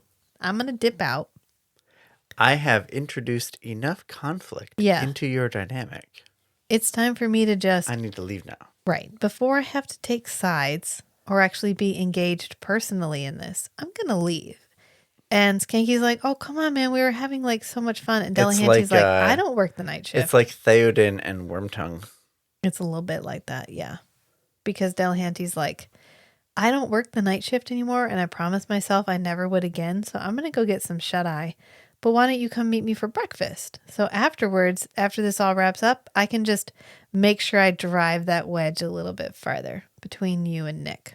And so Schanke leaves because he's like, okay, fine, whatever. I'm going to go. I'll be right back. And Delehanty sticks around just enough time to have a long,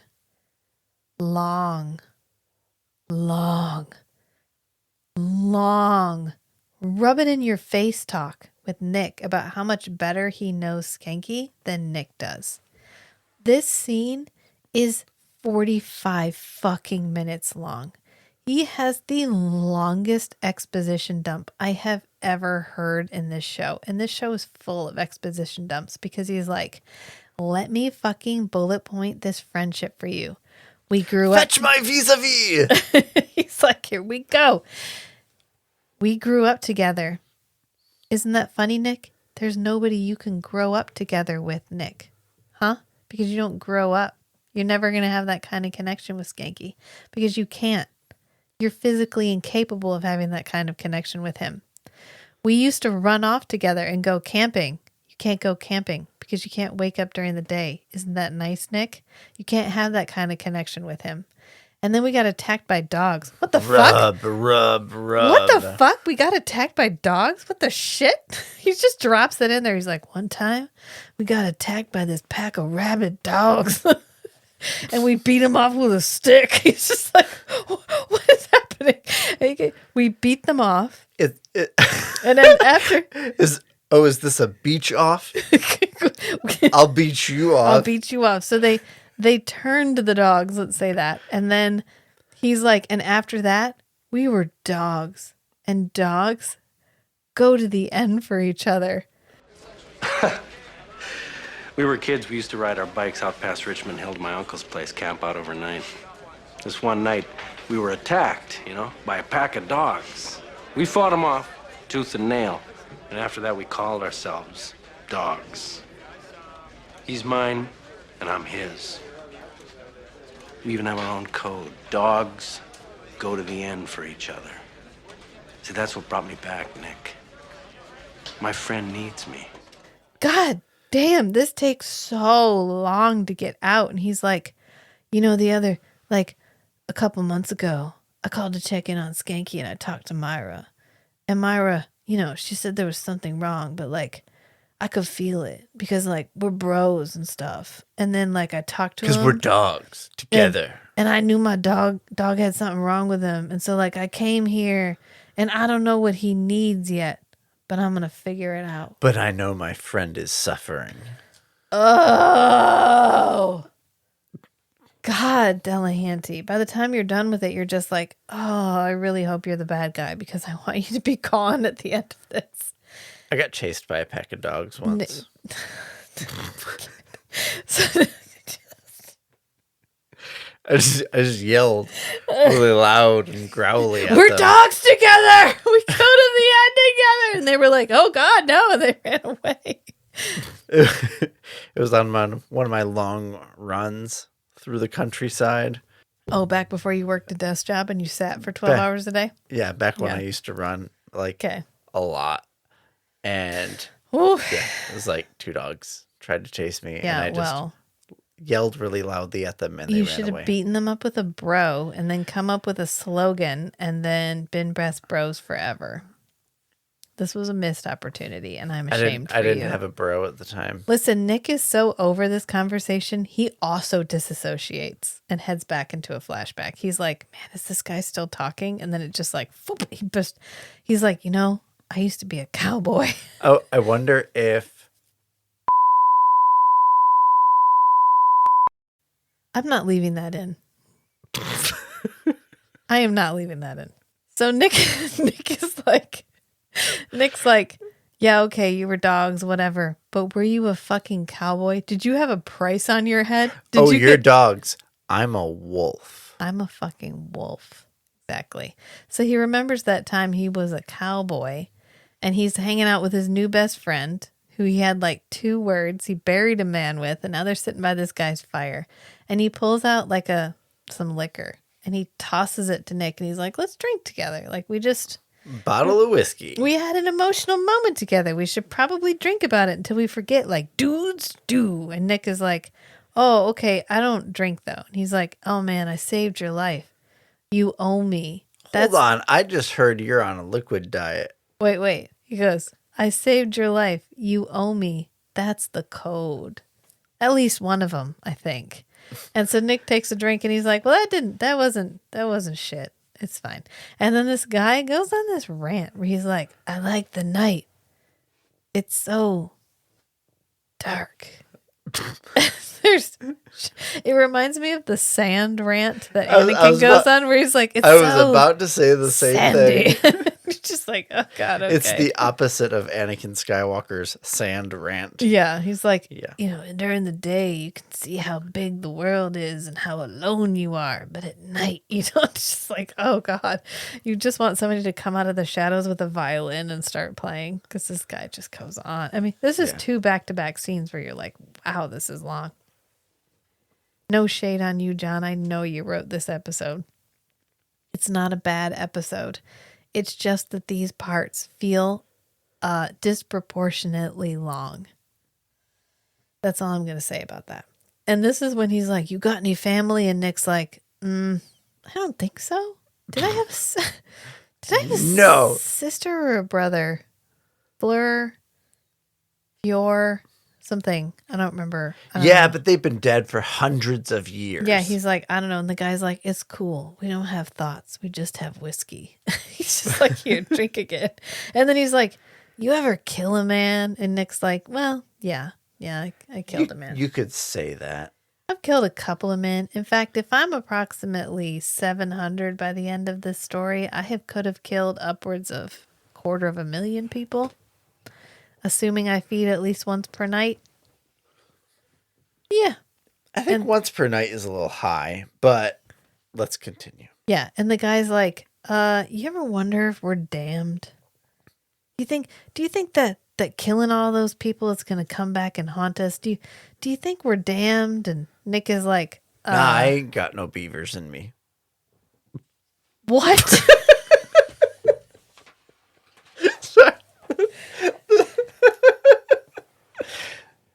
The word damned was bouncing around in my head. God, I can't.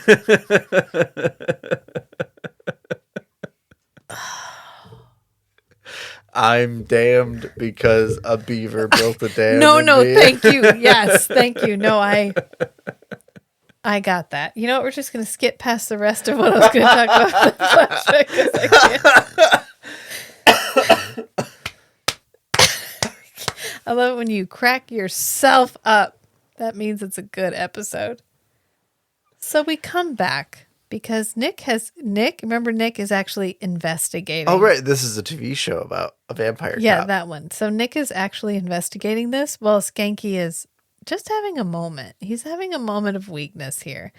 And Nick goes and brings Irene in, and they're interrogating Irene, he and Schanke. And Schanke is not on his best behavior. He is season 1 Schanke through and through. He's Nick Knight the movie.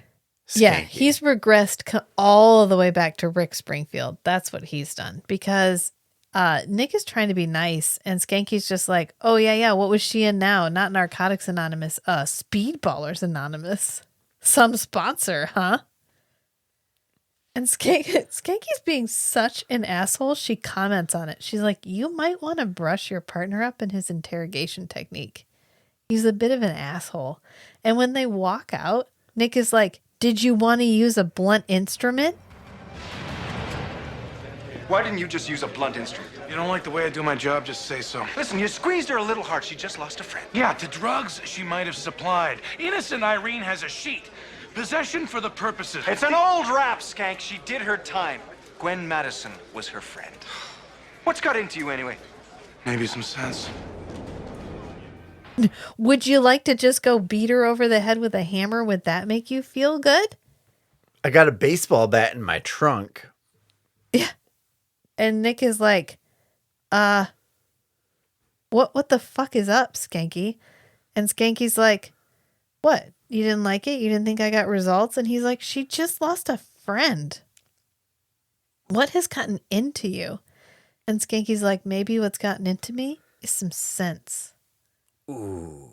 Yeah. But we find out from Irene that Gwen had some nose reconstruction. She had a deviated surgery. septum to repair like her nose, her deviated septum. And Skanky's like, yeah, it's a side effect of snorting a lot of cocaine. I mean, Skanky's just not Skanky. Like, he's not our dude bro. He's not our buddy that we've been friends with for the last 24 episodes. Yeah. We aren't expecting this anymore. We had come to expect better. And I like that we don't lay all the blame at Delehanty's feet. Right. Like, some of this is Delehanty, It takes but some of two this to is just tango. Skanky. Yeah. And yeah, it's kind of hard to be reminded, but he wasn't always a good dude, and maybe he's not that far from being a bad dude. Maybe Skanky Maybe the reflects the people. Skanky that we've become familiar with is a sign of how hard he has been working to make grow. himself better. Yeah, exactly. Yeah. And I mean, in the end, I think we get back to that, but it's an interesting glimpse into, like, he doesn't have to be a good guy. He's choosing to be a good guy, just like Nick is choosing to be a good guy. Maybe we're all choosing to be good people, and that's okay. But Skanky goes from there to Dee's hotel room, and he walks in and he's like, oh, swanky. This is a step up from Chinatown, for breakfast, right? Yeah. And then we get our giggle confession where they're talking about this very serious topic in the only way that emotionally repressed white men can talk about these things, which is by making it into a joke. Ooh, this ain't ginger ale. Donnie, you look like hell. I feel like hell. If I didn't know better, I'd say you were burning out. Burning out with a bullet. I took the liberty of ordering. Hope you don't mind.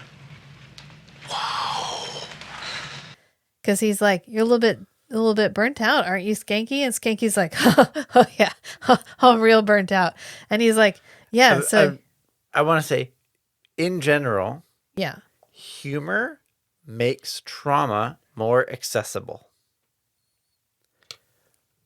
But there's a region of how humorous you make it versus how like helpful the humor is. Yeah, Skanky even makes a "I'm close to giving up on my life" comment because they're Right. like laughing at each other, and he goes, "Yeah, I'm burning out with a bullet." If Delehanty was a real friend, he would tell Skanky to go like talk to somebody about Yeah. this for professional help. But he's not. He's taking advantage of him in this moment because he is so low. Right. He's using the fact that they were friends and his understanding of Skanky's temperament against him. Yeah. Yeah. And I don't actually think Skanky ever fully realizes that. But we're going to get to that in the end because this is just more Delehanty's bragging about how much better his job is. He's like, oh yeah, our bonus was selling the job. Yeah, he's like, our bonus was 2 weeks in St. Martin. He's like, the Caribbean? And he's like, yeah, where it was always warm. And he even puts in a little subtle, yeah, so how was the rest of the night with your your partner? Howdy, partner. And Skanky's like, oh, same old, same old. Nick being a possible supernatural creature of the night. And me just, being Skanky. And then he gets a call from Natalie, and he's like, man, you have your phone? Delehanty's like, you have your phone? Which is a really funny question to hear right now. Like, yeah, of course he's got his phone in his pocket all the time. No, like you just carried your phone when you were at work. Otherwise, there was no imperative of connectivity. Right. So he pulls out his phone, and it's Natalie, and Natalie's like, listen, there's more mercury poisoning, except it was fatal this time. Like, this guy died from mercury poisoning, and I'm going to try Nick again, okay? And Skanky's like, okay, great. Thanks. And then he like works it through. He's like, okay. What is it you used to tell me? I need to go back to the source. And he's like, what did they both have? Fucking Tylenol. I don't think Skanky would have made this kind of connection if it were not for Delehanty, because this is such a popular drug. There's literally no reason to believe it's connected. If it was a prescription medication that very few people were on, sure. Although there are precedents for this. There were other instances where people took medication and that medication was tainted. The reason that bottles of medicine have a foil seal on the top Yeah. is because This happened. I think, multiple times. Well, the guy I think was trying to kill his wife, and so he replaced some and she bought it at the store, but other people bought it too. Right. And I think, anyway, there's some instances. But then we cut to the image of a drugstore, which I'm sure is a Shoppers. Now that I've been in Canada, I can 100% say this is a Shoppers. Loblaws? No, Shoppers. And so this guy takes and sweeps all of the Provotrex into his bag and then taking out other Provotrex bottles and starts putting them on the shelf. Uh-oh. Oh, no. They're staging the scene. And then we cut to Skanky, and Skanky is giving a press conference in the precinct. And there's this like five reporters gathered around him, and they're like, huge press conference. it's a huge fucking deal, okay? And Skanky's like, yeah, we're recalling all Provotrex across Canada, regardless of lot number. Blah, blah, blah. Provotrex. But the most important part of this scene, and I think the part that everybody probably noticed, and I just want to put out there, is the heart jacket that Natalie wears in season 1 is being worn by an extra in the background. What? I remember, and I noticed because I fucking love that heart jacket. I think it's really cool. And I would wear that heart jacket in a heartbeat. But you remember in season 1, every once in a while, we'd get these Natalie got pulled out of bed and taken to the morgue scenes where we really believed that Nick had disturbed her. Like, she wasn't always at work. She actually had a life. And every once in a while, she got pulled out of that life. We just ditched that after a while and just made up like she sleeps in the cooler at the morgue. Well, she wears a heart jacket in one of those episodes. And that exact same heart jacket is being worn by an extra in the background of this scene. I wonder if Natalie gave it to one of the staff at the police station. Do you want to go with that? And not that it was just in the costume closet for the episode, for the whole series? Oh, yeah. I mean, we rationalized everything. Okay. All right, fine. That's fine. Somebody was probably like, that's a heart jacket. And she was like, you know what? I gave up my life long ago. You can have it now. To just handed it off. Yeah. But Nick Schanke is really on cloud nine at this moment because Schanke is getting what Rick Springfield Schanke wanted, which is to be the center of attention and the focus of all of this media attention. And so he's really kind of feeling it. And he comes over to talk to Nick and he's like, oh yeah, the great the great Canada Provatrex scare of 95 solved by Donald and D. And that's Schanke. Make sure you spell it right. And Nick's like, I wouldn't go shopping for a network just yet because he does not buy this. Nick is not taken in by this Delehanty bullshit, which is why Delehanty may have pivoted to Nick is our enemy, make Schanke see Nick as the enemy. And Nick walks off. I mean, this is a little bit rude. This is not blameless on Nick's part. He's not like, good job, Schanke, putting that together because, yeah, there was actually contaminated Provatrex out in the wild. Right. Schanke did actually save lives. Nick does not acknowledge that at all. He's just like, you didn't solve the same case I'm solving. You went off and did your own thing. I'm kind of not okay with it. And he leaves. And Skanke's like, how about good job, Schanke? How about congratulations, Schanke? That man has no respect for me and I'm fucking over it. Schanke just wants a hug.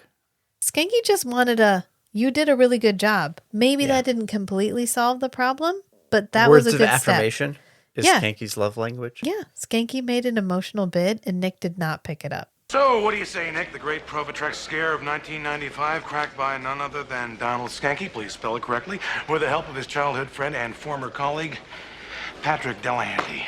Would make a great movie of the week, huh? Well, I wouldn't go shopping for a network yet. Spoiled sport. Good work or congratulations, I think, might have been appropriate. The guy has got zero respect for me, and I've had it. And that's the hallmark of a failing relationship. Just saying. And this is when Natalie kind of gets to be a little bit of a check partner for Nick because Nick is talking to her and she's like, are you jealous of Schanke? And he just gives her a look and she goes, I withdraw the question. And she's like, I'm sorry I asked you that question, but you should probably apologize. Like, you were kind of a raging dick back there. You could have at least said, like, you did good. I mean, he did do good. Did he do everything? No, but he did do good. You could have at least acknowledged that. And Nick is like, I mean, I guess, yeah. Okay. I mean, he hears her. He's like, okay, that's a fair criticism. That's why I'm saying that Nick is at his most autistic in this episode because he's like, justice is not being done. I am hyper focused on justice right now and justice is not being done. He's not seeing like, oh, I need to give and take a little bit in this relationship to help make sure that it stays healthy right now. Right. I actually need to participate reciprocally with he this doesn't even other see it. individual. He doesn't even see that Schanke needs that. He's just like, okay, Schanke, but you're wrong. And then he left. And then Natalie's like, okay, let me walk you through how that interaction felt to Schanke. Maybe you can understand if I explain it, and then you'll know how to go back and repair that. And he's like, okay, heard. I'm going to go back and say, I'm sorry. I don't think you're right, but I'm sorry. And I should have said, you did a good job. And then we kind of cut to Schanke, and Schanke and Delehanty are having another like dick slapping moment. I don't know what you call it when you like cross streams, but don't cross streams. Like you're just being bros. Kate uses crossing streams for like being together sexually, but yes. Okay. There's a dynamic with guys where you're trying to top each other. Okay. Not like top bottom, but just be better than. Yeah. A topper is someone who, in response to somebody talking about something that they're proud of that they did well, the topper comes in and says, oh yeah, that thing you did, I did it better, and I want you to acknowledge that. Right. Okay. And that's the toxic version of like emotional connection.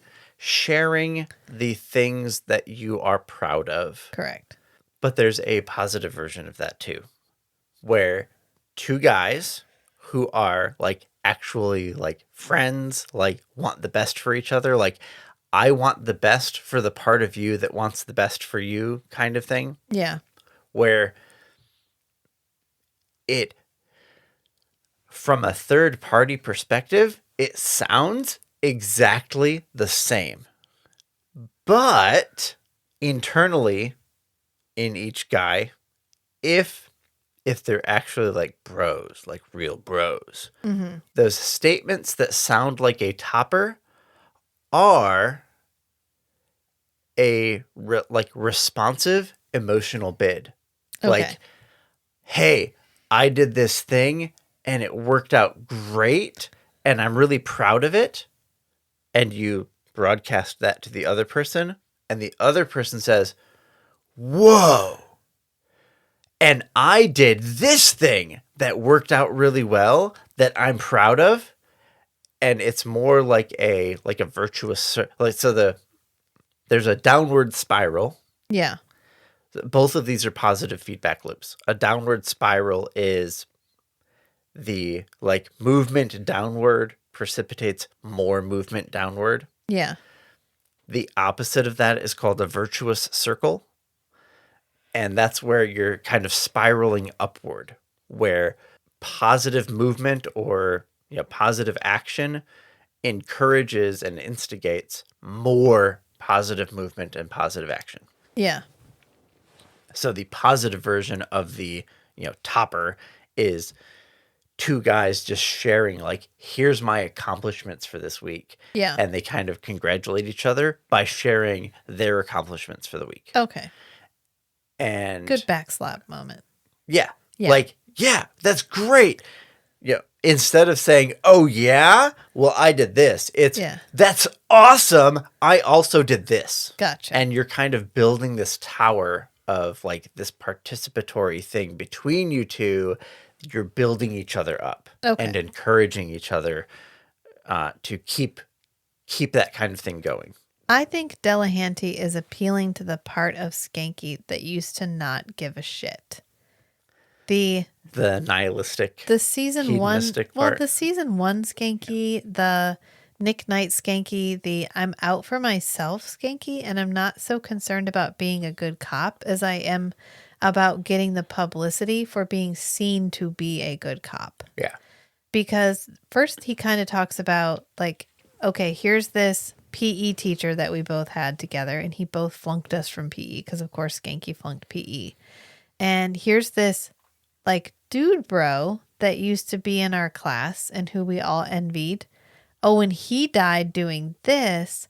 And then here's this third lady, this woman that you had, like you objectified when you were in high school. Her name is Pamela Pimchuk. And he's like, oh my gosh, don't tell me she died too. And he's like, oh no, she's got 8 kids. She's the size of a minivan. And she's married to a new age piano player. And Skanky's like, like, oh, that's even worse than dying. That's even worse than death. Yeah.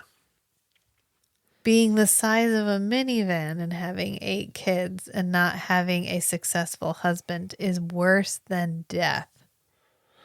That's why I'm saying Delehanty is appealing to the part of Schanke we were all collectively happy to leave behind. Yeah, absolutely. And this is a regression. And once he Schanke's kind of part. unearths that more carefree Schanke, that more selfish Schanke, he's like, how would you like to be a little bit more selfish? How would you like to just ditch this department, come with me, and you can like live in luxury? Right. The short-sighted, hedonistic Schanke. Yeah. And Skanky's like, okay. Yeah. Yeah, let's fucking do that. Yeah, all this manipulation that you've been activating this whole episode, it's working. It's worked. I'm in. Yeah. And Nick actually comes back to apologize. And he's like trying to talk to Schanke and he can't quite get the words. And Skanky's like autistic Nick is like, Natalie explained to me that the way that I acted earlier could have been perceived as offensive, and that's not what I meant to do. And once it was explained to me, I realized how hurtful what I said Right. could have been to you. Yes. And I'm sorry for the hurtful words that I said. No, he doesn't say he's sorry. Well, I know, but he this does is like, not. Skanky's like, let me save you from the trouble. right. I accept your apology. Yeah, Schanke preempts Nick So he never actually actually articulating gets to what say, he's trying to get yeah, across. he never actually gets to say he's sorry.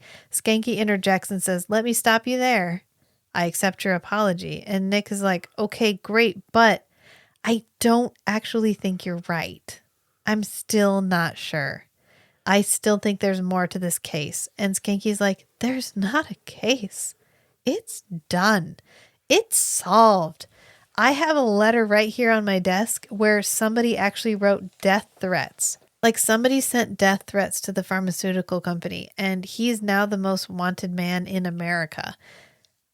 Honestly, this is fucking finished. And then he takes his resignation letter and hands it into Cohen and immediately resigns. Effective immediately. Effective immediately. Turns in his gun and his badge. And then we go to Natalie because we have another victim, but this victim didn't show up in she didn't show up in a crime scene because she actually was at the hospital. And she died in the hospital of acute mercury poisoning. And in this part, they make a mistake. Natalie says she died of acute mercury poisoning just like Gwen Madison. And we made a whole point at the very beginning of pointing out that Gwen Madison did not die of mercury poisoning. She died of an acute overdose. And she had mercury in her system. She had mercury poisoning, but that wasn't the cause of death. It was not fatal. Right. And this lady died of acute mercury poisoning just like, as Natalie says, Gwen Madison. Ooh. Come on, writers. Come on, John. Run this. So nowadays, pretty much every TV show Nowadays. Go ahead. It's lessons learned from these kinds of episodes. Right. You have a checker. Yeah. You have a consultant for your hard science-y stuff. Well, not just that, but like a consistency. This is just consistency. Right. And then we cut to Schanke, and Skanky's emptying out his desk. And I think this is really interesting because it's like a who's who of season 2 episodes because we get the fixed picture where the guy drew the pirate patch on himself. And we get the Partners of the Month plaque. And then we cut back to Natalie and we find out that Nick and Natalie are having a conversation. They're still working on this together, even though Schanke has largely checked out. And we find out that this woman had reconstructive surgery too. So Gwen Madison had reconstructive surgery. This woman had reconstructive surgery, but the old man did not. But all 3 of them had Provitrex, but the most recent victim did not take the Provitrex. And so Schanke comes to the morgue to tell them he's resigning. He's gone. And Nick is like, well, no. You can't leave. I can't break in another partner. Do you know how hard it is to find somebody who just ignores every weird fucking thing that I do? And he tries to appeal to Skanky's sense of justice. He's like, this is not solved. We have more facts here that just do not add up. This woman just died of acute mercury poisoning, but she never took Provitrex. And Skanky's like, she never took Provitrex? And Nick is like, yeah, she didn't take it. And he's like, oh God, you know what? No. Who cares? He goes, you guys are chasing rainbows and I'm out of Oz. I am done. And then he goes, so long, Natalie. So long, Nick. It's been strange. You know, you guys are chasing rainbows and I'm splitting from Oz. You're on your own. So long, Natalie. So long, Nick.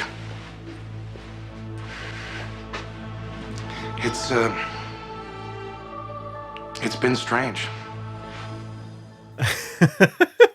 So Nick's objection to Schanke leaving, if you have not watched the Ali Wong specials, Yeah. on Netflix. Yes. I think there's multiple now. There's multiples. Do it. But she has I think she has multiple kind of spiels on like the reason she's still with her husband is because she doesn't want to break in a new guy. Yeah. Because she has her husband trained. Yeah. And that's kind of the Nick Sexually. vibe on Yes. Skanky is Yeah. I've got this trained. worked out. I got you trained. Like- I can't have you leaving. You're doing for me what I need you to be doing for me. Yeah. And it was a lot of work to get there. Dude, don't leave me. And he's kind of scratching the emotional intimacy itch for Nick because Skanky is very willing to connect with people in a way that not a lot of people are immediately willing to connect. And so Nick found somebody who can approximate a best human friend, a bro. And he can't have him go, what if he never gets another bro? A hyung, yeah. From Korean. What if he never gets another bro like this? What is he supposed to do? He needs to get him back. And it's so traumatizing that he throws himself back into cowboy land. Oh, no. Where he is actually drunk. And the guy's like, where are you from? And Nick's like, oh, lots of different places. That's a Highlander reference. You should clip this out and clip in Lots of different places. lots of different places Yeah. from Christopher Lambert. He's like, lots of different places. And then the guy's like, okay, well, I know exactly who you are. Because Where are you from, Nash? he's like, you want more because the bottle's empty. And he's like, how about an antidote chaser, friend? And he pulls out his little antidote and he like pours it in his mouth. And then we kind of go back to that, like we zoom in on the fire. We haven't quite done the antidote yet. We do that in a minute. But like he zooms in on the fire. And then when we pull back from the fire, we're in the hotel room. And Skanky's talking to Dee, and he's like, man, I should have done this years ago. I'm so fucking glad. And he's like, great. Here's my creepy ass associate who's just been lurking in the shadows this entire time. This guy. His facial expression and the way they did his makeup. The way they did his makeup, like, stands out. Or does he just look like that? Maybe he just looks like this because they lined a bunch of extras up and they were like, that dude looks evil. Let's bring that guy on. Well, You're here with us now. He's bald. Yeah. Right. He has like the Picard like bald. Yeah. The old man, the monk patch. Yeah. The monk patch. But it's like the skin color and texture, like from his eyebrows all the way to the crown of his head is all the same color and texture. And it looks like he's had plastic surgery or something, or like he's had Botox injections all across his forehead, Do you across just think the he top went of his into skull. Do you think he went in and he was like, can you make me look more evil? I'm going for them evil roles. Blend this all together so that Fucking blend. so Will that it my blend? like entire facial like skull structure looks uniform in a way that is like if an alien was studied this approximating so what a bald human looked like, I want to look like that. I want to be in the uncanny valley. Why did you study this man so much? He's in 2 scenes. He's in 2 scenes, honey. He's in this one. I can't control the hyperfocus, honey. He's in this one where he's like, here's my creepy associate, Tom Duke. We knew a Tom Duke. We know a Tom Duke, which just made this even better. Yeah. And then we cut back to Nick, and Natalie is like, I think this was a contaminated batch of marrow comp. Like, I think this was this reconstructive material called marrow comp. And I think Toronto specifically got a batch that was contaminated with mercury. And I think that someone's pointing us in the wrong direction. And Nick is like, oh, the Provatrex. I fucking knew it. And then we go back to the hotel room and Skanky's just kicking around the room while Tom Duke is like creeper standing in the shadows by the window. Yeah, he's just over like, by the balcony, just whatever. like heavy breathing, like yeah, as like, Skanky is I'm not like evil at all, guys. flexing his intuition muscles. Right. I'm gonna just crack the combination. How fucking impressive is this? Because he's talking to him and then he's like, whoa, briefcase. He's just like in the middle of a sentence. He's like, oh, tasty briefcase. And so he walks over and he's like, rich Corinthian leather. You remember that one, Tom? And then he's like, $50 says I know the combination. He's like, okay. His birthday is the 10th of October, which is the 10th month of the 10th year. And in the 10th grade, his locker was between these two other lockers. And his locker combination in the 10th grade was this. Skanky knew his friend's 10th grade locker combination. I don't even know the date half the time. And he knew his friend's 10th grade locker combination. I had a conversation like this at work the other day about Linux shell startup process, whatever. And work friend was like, oh, I'm trying to get this stuff to like be automatically configured at startup and it's not working. And I'm like, you're looking in the wrong file. You're looking in the wrong Here's place. the startup procedure, and here's where you put your stuff, but it's in this file, which only gets included on interactive login shells, and you need to move it to this other file that always gets included. Anyway. I can sympathize. Did some heavy lifting. Okay. Yeah. Yeah.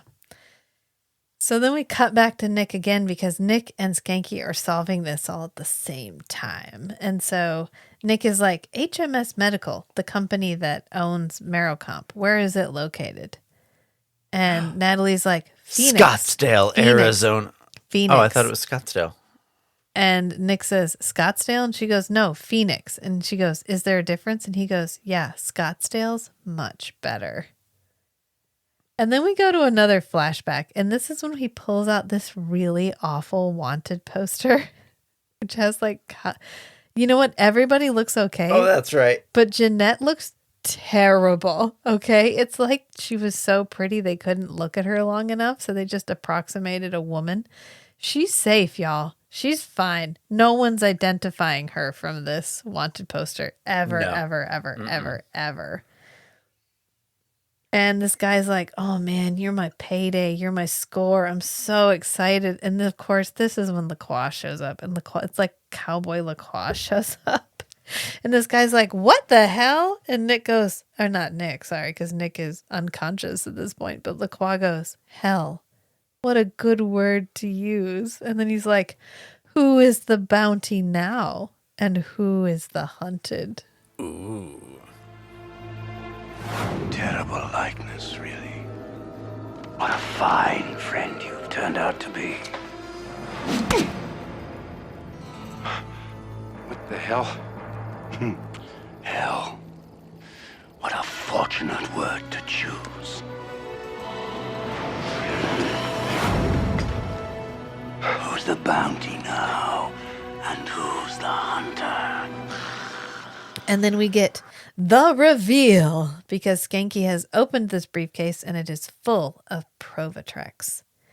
And this is when we finally get to see who Delehanty really is. Because Skanky's like, what's all this in your briefcase there, D? And Delehanty's like, I trust you, Donnie.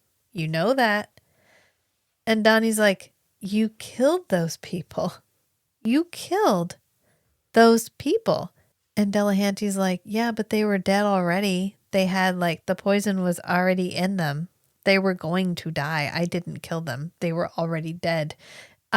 By that logic, we are all eventually going to die. So you could kill us at any point and that would be okay. And he's like, it's great stuff, Don. It could save thousands of people. And Skanky goes, yeah, -2. Yeah. Yeah. And this is Skanky don't compromise. yeah, this is when Skanky's like, you're fucking perks. 2 weeks in the Caribbean for what? One per person? The fuck, man? You're killing people. Like you are not who I thought you were. And Skanky cannot handle a dishonest bro. Nope. He does not like it when his You friends sold out, brother. right. You can omit to Skanky and he will understand, but you cannot outright lie to Skanky. And Skanky's not about to murder for gain, but you have to be, you got to give Skanky credit in this moment because he reads the room like super fast. Because almost immediately, Tom pulls a gun on him and he's like, you trust him, D? You trust him, Delehanty? And Delehanty's like, yeah, man, we're dogs. We go to the end for each other. This is when Skanky pulls out his everyman persona. He's like, "Oh, I'm just fucking with you guys. Yeah, I think it's great you're murdering people and stuff. Yeah, we should probably have some champagne about it." And he gets them.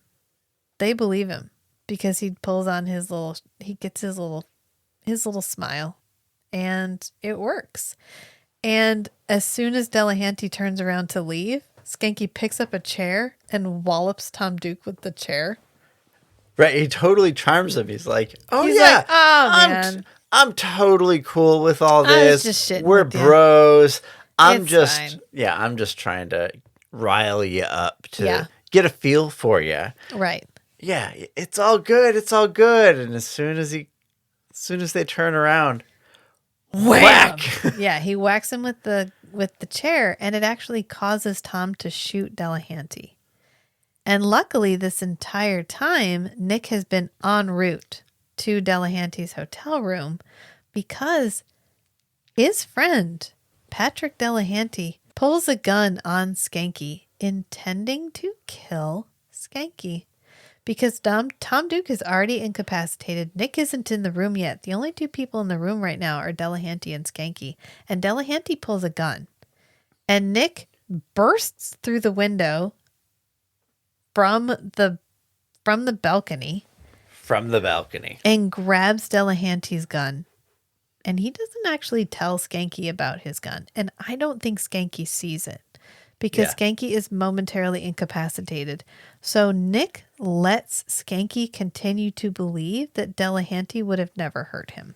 Yeah. And I think that's his way of apologizing for how poorly he handled all. I mean, for the fact that he didn't believe Skanky, because there's no point in Skanky believing that Delehanty was bad. That doesn't gain anything. It doesn't further any goals. If Delehanty had survived, then it would have been beneficial for Skanky to know that he was going to shoot Skanky. Yeah, that he's a slime ball. But with a mortal wounded Delehanty, it would only be extra trauma that wouldn't it doesn't benefit him anybody later. Yeah. It wouldn't prevent Skanky from making the same kind of bad decision in the future. Right. Because it would only cause harm. The bad decision was only tied up with all of the history that he had with Delehanty. Right. And the other interesting part of this section is that he does not question the fact that Nick broke the window from the balcony and came from in. the outside. From the outside. He somehow had enough momentum force to break the window from the 18-inch deep balcony.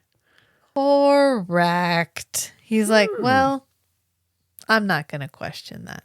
I already told him it was strange. It's the power of friendship that broke the window. Of friendship. So this is Skanky's third partner down, which means he has officially eclipsed Natalie in family body count. And as Delehanty is laying there dying, Skanky goes over and holds him. And of course, we repeat the stupid dog line. We're dogs. We go to the end for each other.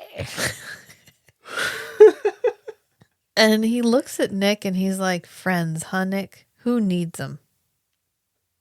And Nick's like, I just saved your life, Skanky. I just saved your life. I think you needed me. I don't know, maybe I think you needed me. And then we cut to the flashback for the very last wrap up. And this is the part where the guy's dead. Nick wakes up and Lacroix's sitting there. And he's like, fucking Lacroix. You Oh, Lacroix. Lacroix's like, yeah, this was Karari. And if you think Karari didn't get a lot of use in fan fiction, think again, son. He's like, really? Yeah. He's like, this is Karari. It intoxicates our kind, but it does not kill us. It's not a poison to us. And of course, I'm always going to know where to find you, silly boy. That's our code. One of them, anyway. And this is when we get our close call clip. The clip from Close Call where he's like, Nick, do you ever get like fed up with one life? Because Schanke's coming into the precinct and he's taking off his scarf and Nick is there. And Nick is kind of like present in a way that invites conversation, which I think is what he's going for. And Schanke says, have you ever gotten so fed up of one life you just wanted to start another? And Nick is like, yeah, I've been there, man. Oh, yeah. Been there, done that. Done that. Back in business, I guess. That's good you're back. I'm glad you're Schanke. Nick, I don't know what to say. I've been a real ass. Call it temporary insanity, huh? You know how sometimes you get so full of one life, you want another? Yeah. Yeah, I've been there. I've done that. Yeah. And then we have this really cute little exchange because he's like, oh, dang, can I borrow your car? Like, my car's still in the shop. And I'm supposed to be going shopping for skis. And Nick goes, skis? And he's like, yeah, if I'm going to live in this winter wonderland, I might as well learn to embrace it. He's like, you know what, man? I'll fix your heater. And Nick's like, no, don't do that. Do you have any idea how much it would fix to cost the heater? How much it would cost to fix the heater in my very old, expensive Cadillac? And Schanke's like, no, man, I'll do it. It's fine. And he's like, no, spend the money on skis. Don't worry about it. I remember my uncle telling me a story about in the like old school Volkswagen Bugs, the way that you added heat to the car, because the car did not have like heat vents. Yeah. Is you like made a hole. There's a heat shield between the engine bay and like the compartment where you sit, and you like make a hole.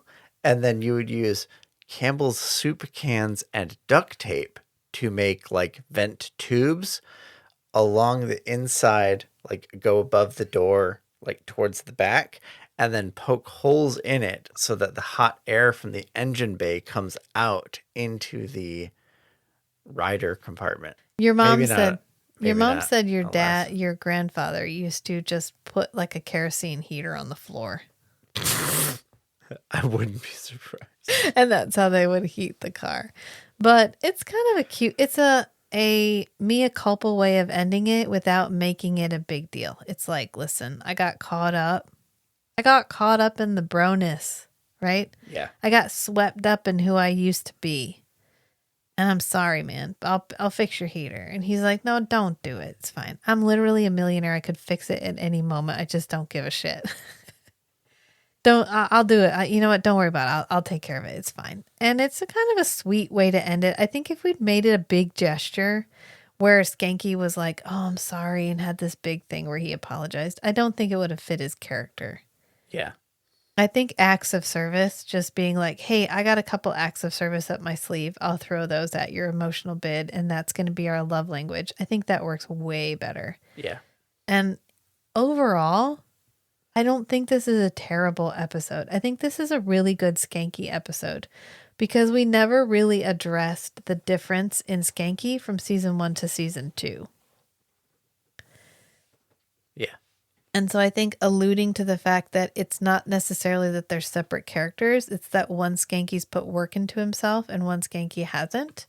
Yeah, the Delehanty showing up had, like code switched Schanke back to his like teens and 20s Schanke. Yeah.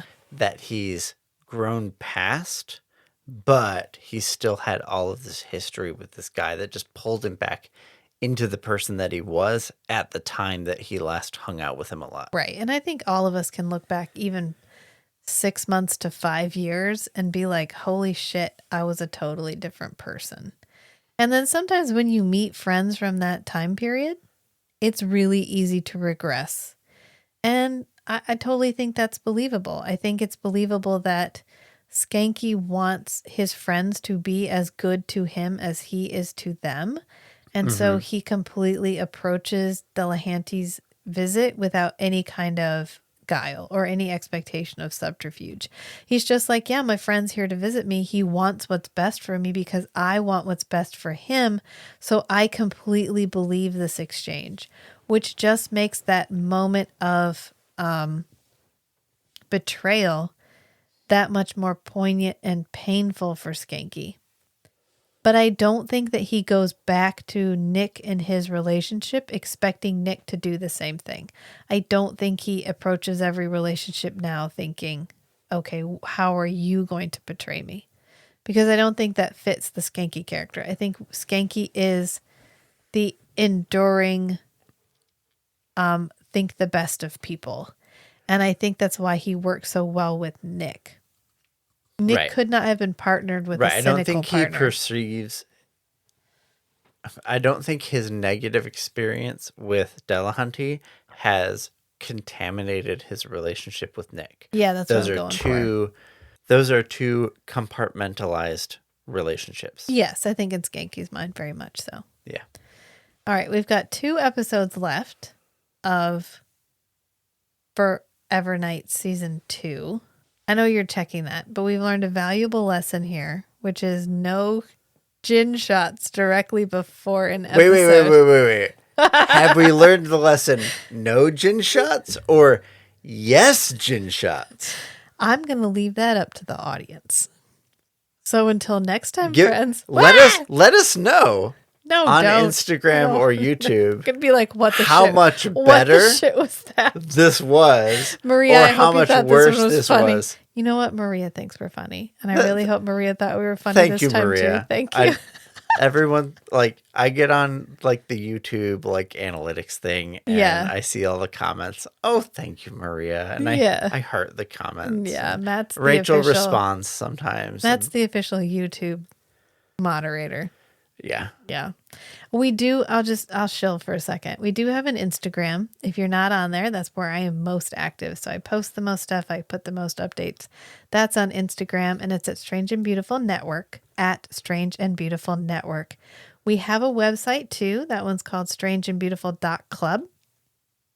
I'm eventually going to put the pictures from Toronto up there. I'm gonna do it. It won't be till after we come back from our next vacation. So it'll be in November, but I'm gonna do it. And we also have a recommendation form on there if you want to recommend anything for us to do. Because, of course, we have 3 podcasts. We have this one. We have Strange and Beautiful Book Club, where we do more movies and books and sort of a wide variety of things. And we also have Feast, Sheath, and Shatter, which is myself and 2 other women. And we have kind of a girl talk book chat about slightly more spicy books. So if you're interested in hearing me talk Spicy equals raunchy. way more explicit sex than Feast, Sheath, and Shatter is for you. We have a lot of If fun Forever doing Night is not horny enough for you, that. Then Feast, Sheath, and hop Shatter on over. is right up your alley. We also have our merch shop, which is on Redbubble. If you go on our website, there's a link to the Redbubble website from our merch tab. And if there's anything like specific that you want that isn't there, we can probably make it happen. I can make it happen. I'm going to be ordering some more designs as soon as we come back from our hopefully last vacation of the year. There's an approval workflow on Redbubble. Yeah. So if there's a suggestion that Rachel's like, oh yeah, we need to make that, it can, like, someone at Redbubble has to like manually approve it. Whatever. No, now that we've got a shop, we're good. We're good. I just have to go on Fiverr and order these things. Okay. So, but I am not going to do that until we get back from. I can do one thing at a time, and right now the one thing at a time is prepping for our next vacation. So that's what I'm going to be doing. And then when we come back from that, I can devote some more time and attention to this. But just so you all know, we do have merch. If you want a hunk in the trunk thing, you know, whatever, that's all fine. Catherine Disher is actually going to be at a convention, and she's going to be at a convention in, I believe it's Rhode Island. I'll be putting up a link to that. And last I checked, she had some slots still open for like a meet and greet / getting things signed. So if you want to meet Catherine Disher, head on over. I really wish other members of the cast still went to cons. And if they did, sometimes John will, but he'll announce it like 24 hours before he's going to be there. He's like, I'm going to be in Pensacola in 4 hours. Hopefully everybody's joining me. Like, God damn it, John. I'd have been there. John Kapelos. And John Give me like a month ahead of time. Yeah, he's got a sale on his Cameo right now too. So please go support these people. They're all still wonderful people. Luckily, somehow, the majority of these people are still alive, so we still have the opportunity to support them, and it would be great to go out and do that. And I guess I'm just going to leave it there for now. So, until next time, friends. Bye. Bye.